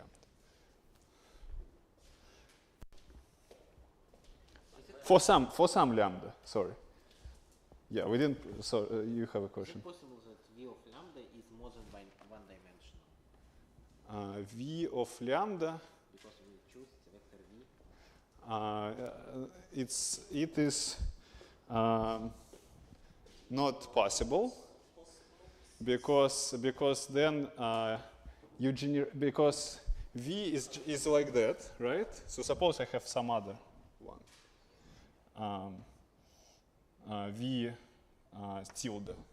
So but then this is un minus v because this is singular, right? So applying n minus to v, you will never get weight vector of weight lambda again. Yes. Okay, so let's continue. Right, so we have this. Now we need to show that lambda is actually from P plus. So for that we need this SL2 alpha I business. And for that we will just need to observe that our favorite number 2 lambda alpha I over alpha I is highest weight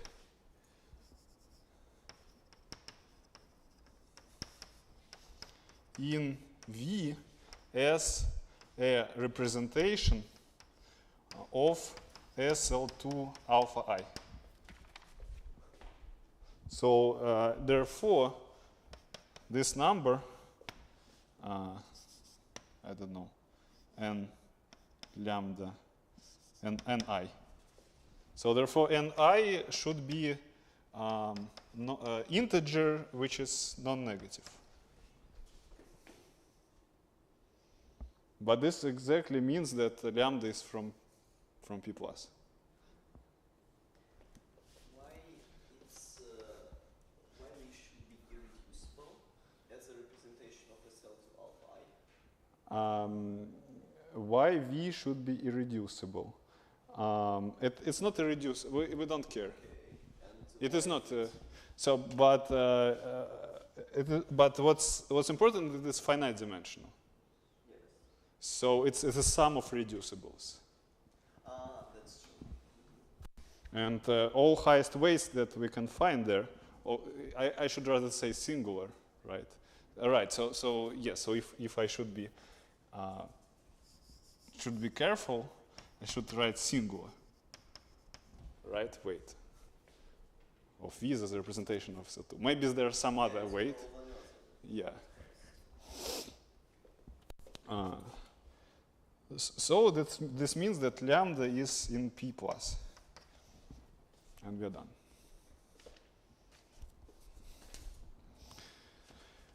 Okay, so let us summarize what we have so far.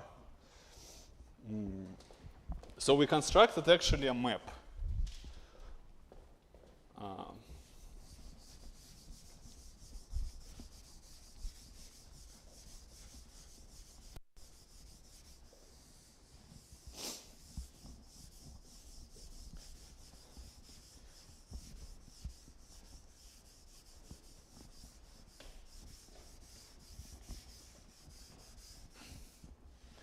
We constructed a map.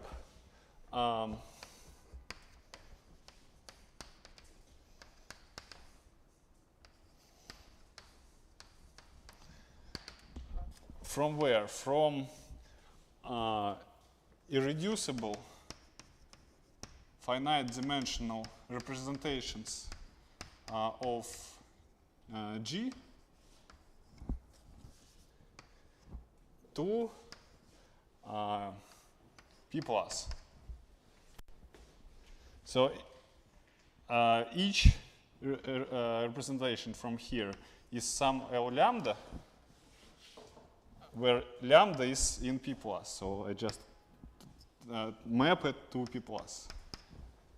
So the lemma that we had in the beginning, or proposition, I don't remember, says that this map is well defined because, so if I have some reducible finite some L lambda, then it has only one highest weight.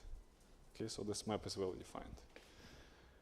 Moreover, this map, I don't know, call it psi, is injective. So psi is injective. This I also proved.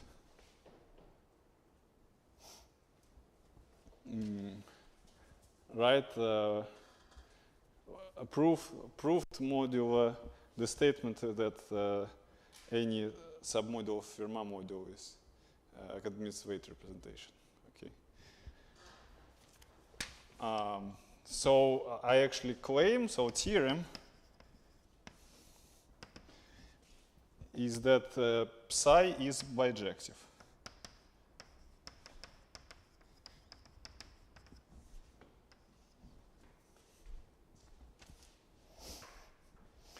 Okay, so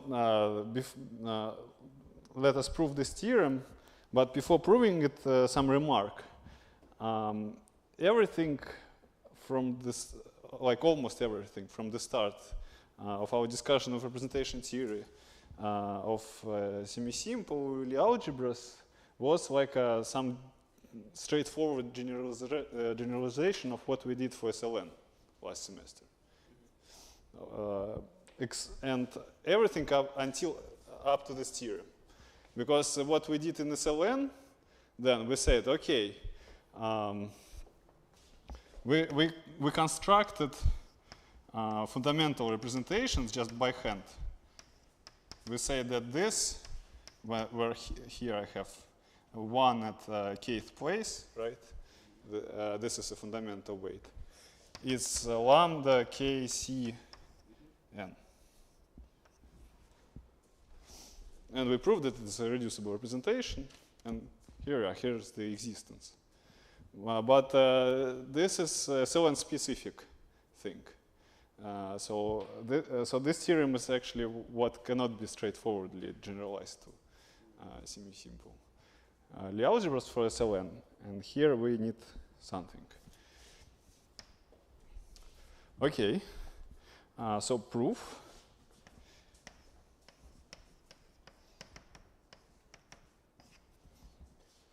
Let's see how much time I have. 20 minutes.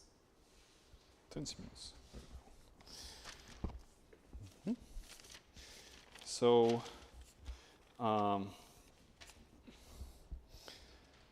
right, and actually you did a lot of stuff already at home. So you need to recall these vectors that you constructed. So let me take lambda from p plus.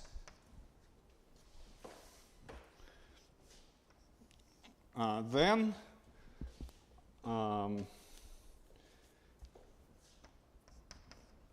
we had the following, that Si shifted action on lambda are singular weights of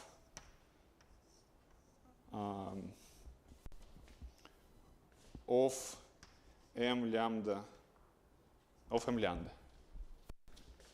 Right, so this is just the fifth problem from the seminar. Okay. All right. But also this weights also, it's not hard to see that I don't know, maybe I don't even need this, but to make it clear. So this is one-dimensional space, right? Because there's only one way how you can get from V lambda to this weight. You just apply Fi sufficient number of times. There's no other way you can, no other element of U of n minus to get to this weight. Okay, so therefore this. So take in each of m lambda, take V I to be these singular vectors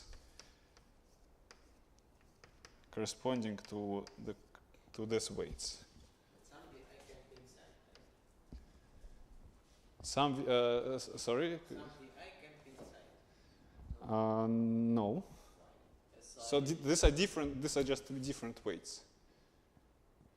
So Si. So Si multiplied by lambda, it's lambda minus some positive integer multiplied by alpha I. So it's It was Ni plus 1. yeah, Ni plus 1 multiplied by. Yeah, there's always some number. So there's always some H alpha I that distinguishes them. Yeah. So this is not equal to this J or lambda if I not equal to J. But we don't even, I don't think we need this, so let's see. So let me take VIs. So these are singular vectors of m lambda. And let me generate submodels out of all these VIs.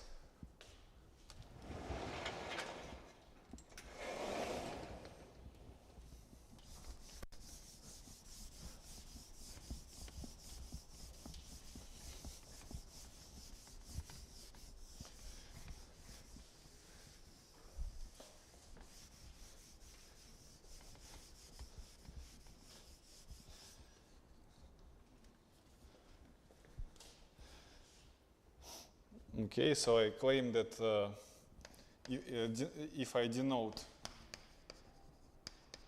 mi to be u of g vi, then of course mi is proper submodule of m lambda for each I. And also there are some.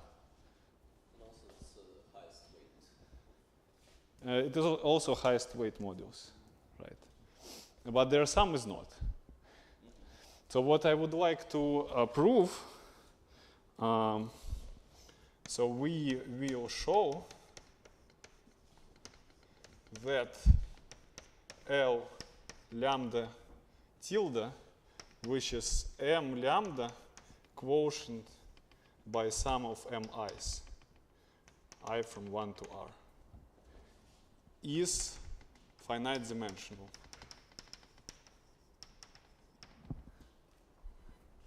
Then we will prove a theorem, right?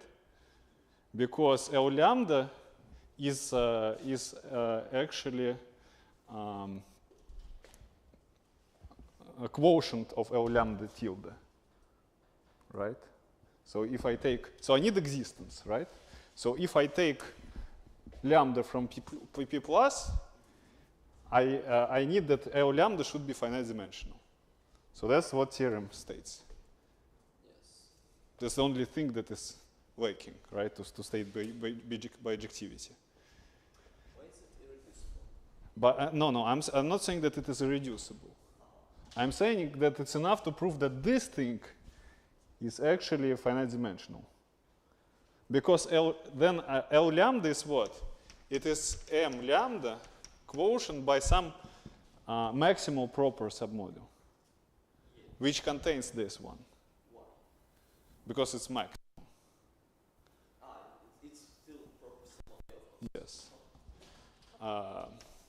And so therefore L lambda is actually quotient of L lambda tilde by something. So if I prove that this is finite dimensional, then of course L lambda is finite dimensional. And then I'm done. Okay? Okay, so now I need to show that this, actually L lambda and L lambda tilde, they coincide. But there's another statement that we don't need for this theorem. So,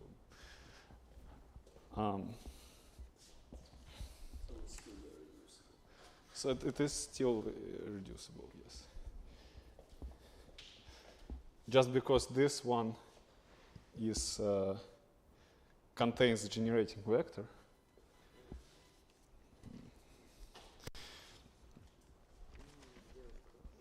So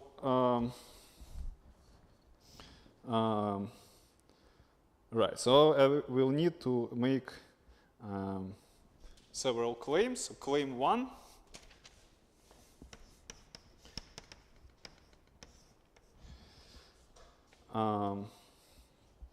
Let me consider subset of lambda L tilde, subset of what's called integrable vectors.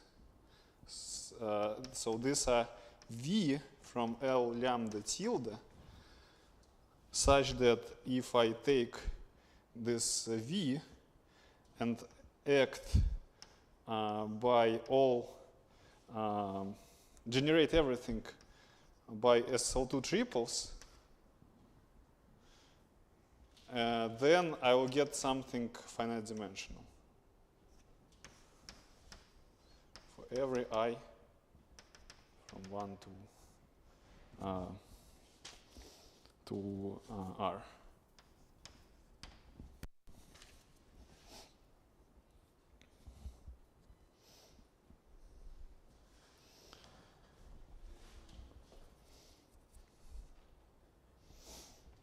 So like V lambda? No claim yet, but this is my definition of what is L lambda integral. So like V lambda should be there, of course, that's why it's non-zero, and also. Yes, and also something. But actually, I will claim next that integrable L lambda tilde is the same as L lambda. But for that, I need to claim that this is a sub-representation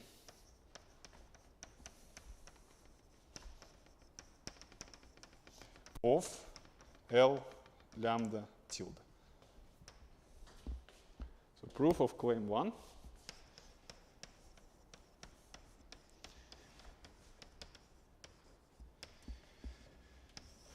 Okay, so let me take some fix some I, from 1 to R. And consider V. Well, and also let me fix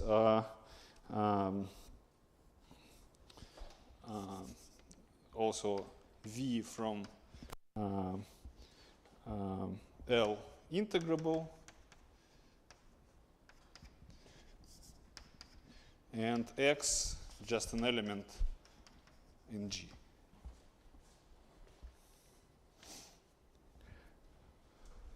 And denote, consider the following.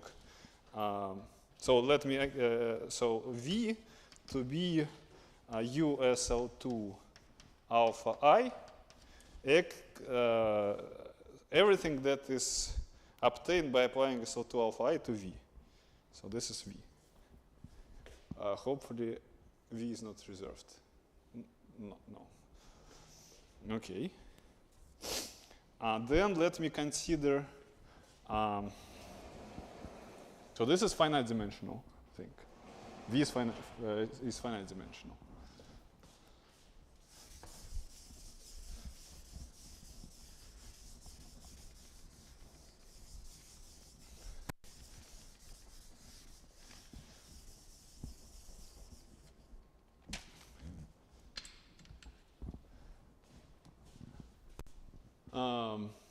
Also, I would like to consider GV.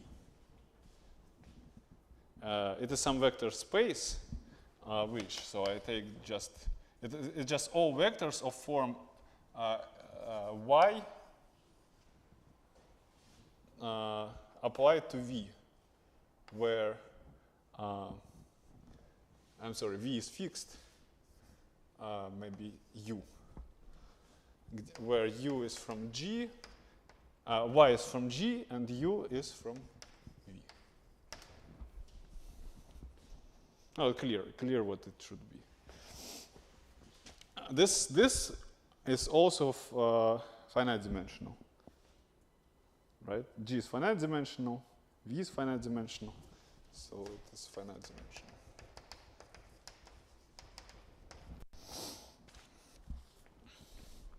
But also, it contains vector xv, right?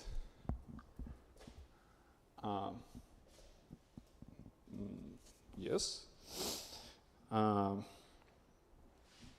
But what's important is that GV is an SL2 alpha I submodule. Let's check this. So let me take X something.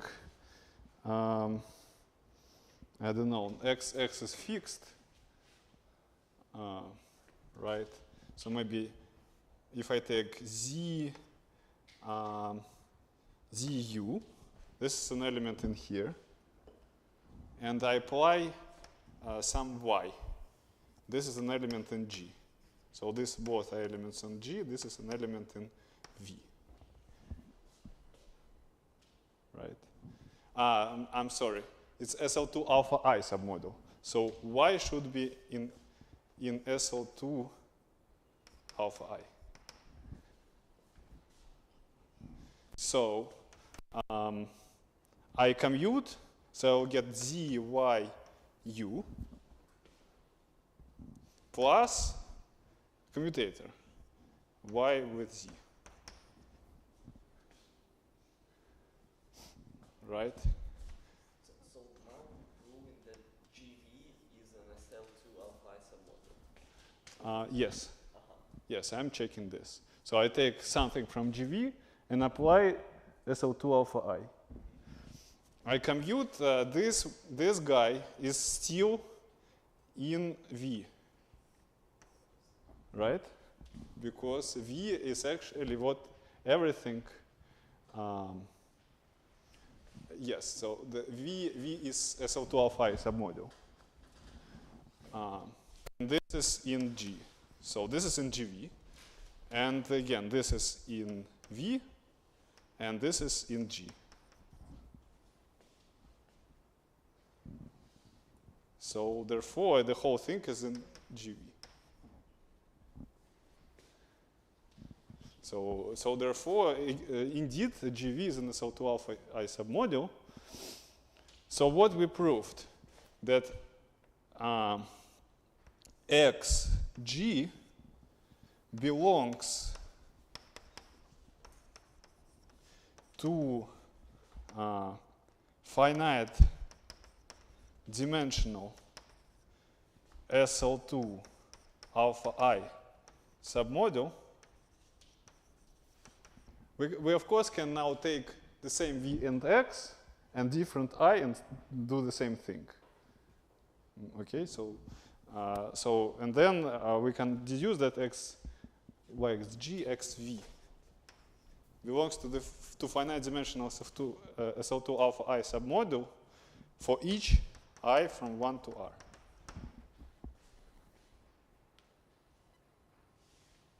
So therefore, XV is inside L tilde integrable. So I take something from L tilde integrable, apply it to any element X, and still in there. So therefore, claim 1 falls.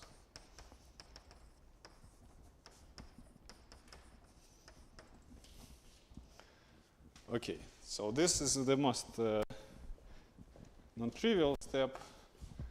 Then Explain the whole idea of what we like. We wanted to prove that this is our representation. yes. So you take so how do you check that sub-representation? It doesn't. take any element, we act on it, yes. and it still stays in L alpha. Yes. So we fix X, we fix V, Mm-hmm. we act it, Mm-hmm. we understand that this lies in GV, okay, and then what we say from it? Yeah. So but GV is a finite dimensional SL2 alpha I submodule. Why? Well, it is finite dimensional because V is finite dimensional, Yes. G is finite dimensional. So it's just G. It's not U of G. It's not U of G. It's just G. So it's a finite dimensional vector space. Yes. It's an SL2 alpha I submodule because of this line. Yes. So therefore, it's a finite dimensional representation of SL2 alpha I. Yes.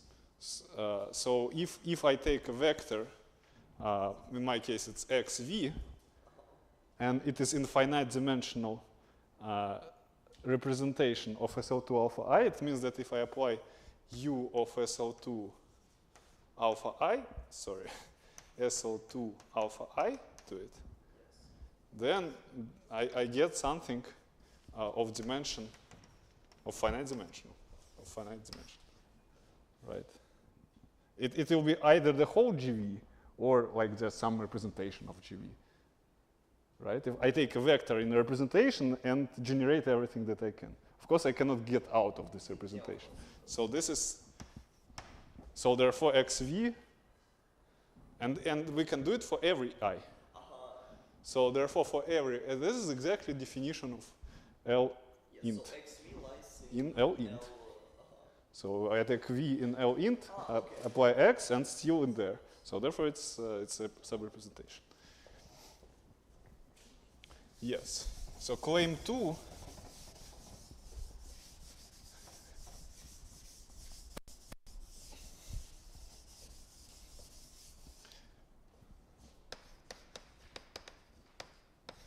is that L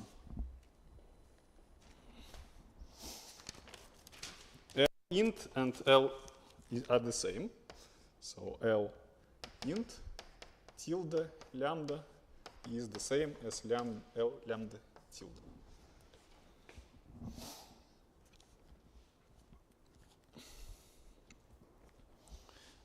Proof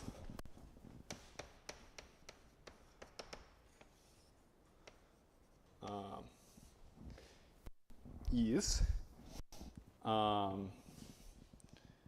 that V lambda, as you noticed,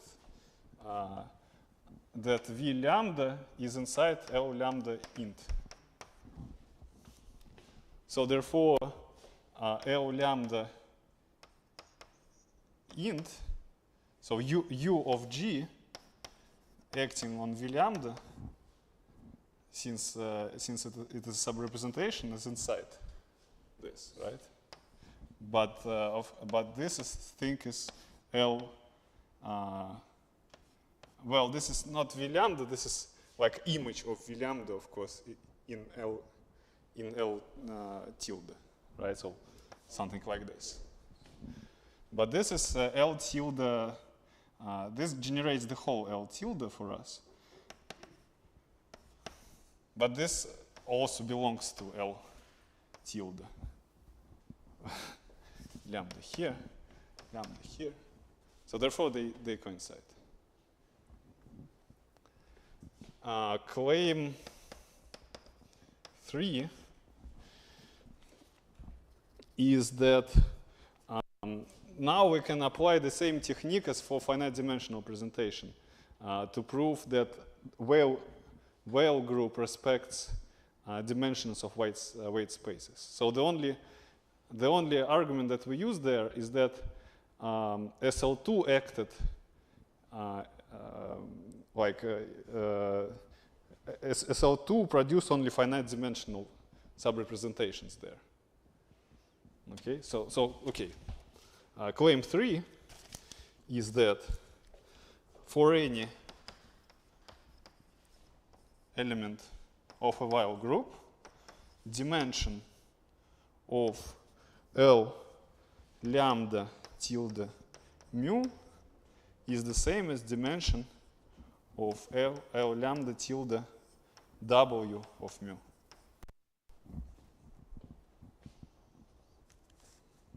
Just because if I take some vector inside here, right, it belongs to finite dimensional representation of SL2 alpha I, right? So therefore, we have this isomorphism to the negative of the corresponding SL2 weight. And this is how it's done. So integrability of a representation is enough to claim the symmetry with respect to Weyl group. But this means that let me take. So let us now finish the proof that L lambda tilde is finite dimensional. So now let me take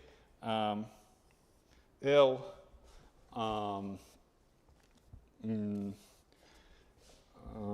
denote the set of all weights of lambda L tilde to be like this. Okay, so these are all weights of L tilde. Then from claim 3, we actually have that PL lambda tilde is can be written like this. It's disjoint union over orbits of a Weyl group. But each orbit has a unique representative in C plus in C plus in the closure of C plus, right? Moreover,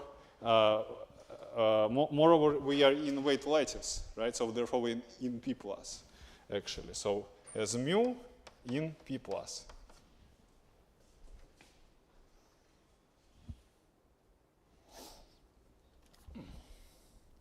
But what I would like to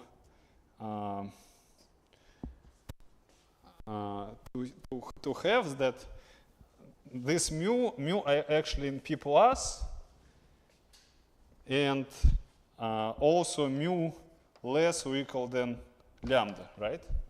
Also can add here. Sorry, yes, so like this.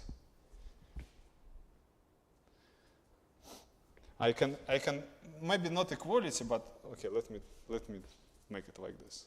So now it's clear too. I need to prove what I would like to do is to prove that this is finite. Okay, so I would like to see that this is finite. This means that I would like to see that P plus intersect all mu's. We proved it in the seminar, yes. So P plus intersect this is finite. So this is finite because this is finite. So the disjoint, it's like finite disjoint union. Yeah. Why all orbits are finite? Well, because the while group is finite. Yeah, while group is finite. Did you prove this? While group is. I'm sorry. So your you have as much because you have finite number of well chambers. Yes, I suppose. So that's why. Yes. Now while group I didn't prove, of course, that. Sorry, it is finite because it is. Yeah, it's side automorphism group of root system. And so it's an automorphism group of finite set. Yes.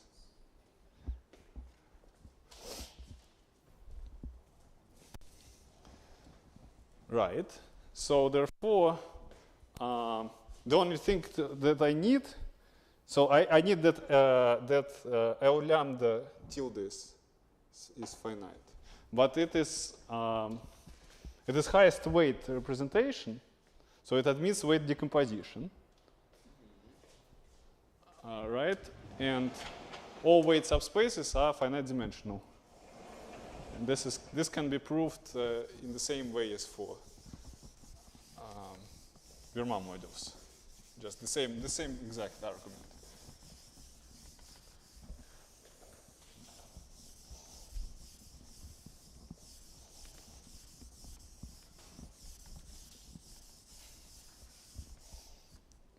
So L lambda tilde is L lambda tilde direct sum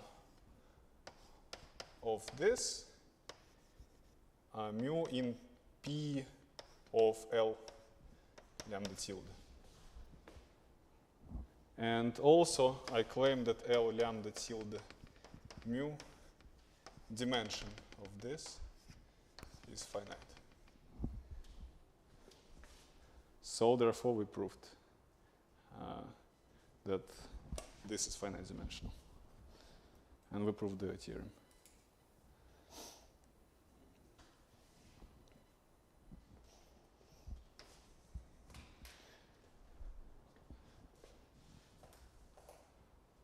Okay, so I think we don't. -8 minutes. It's ideal.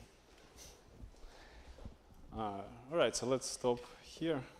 If I don't have any questions. So we proved the classification up to this statement, right? That we will discuss next time. So just it's kind of is overlooked. It, so since I don't know like how to prove it in a good way, so let's postpone it.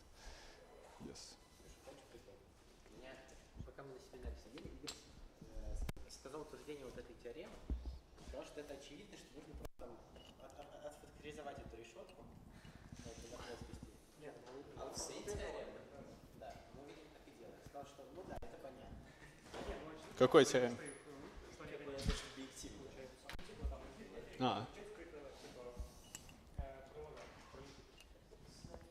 До свидания.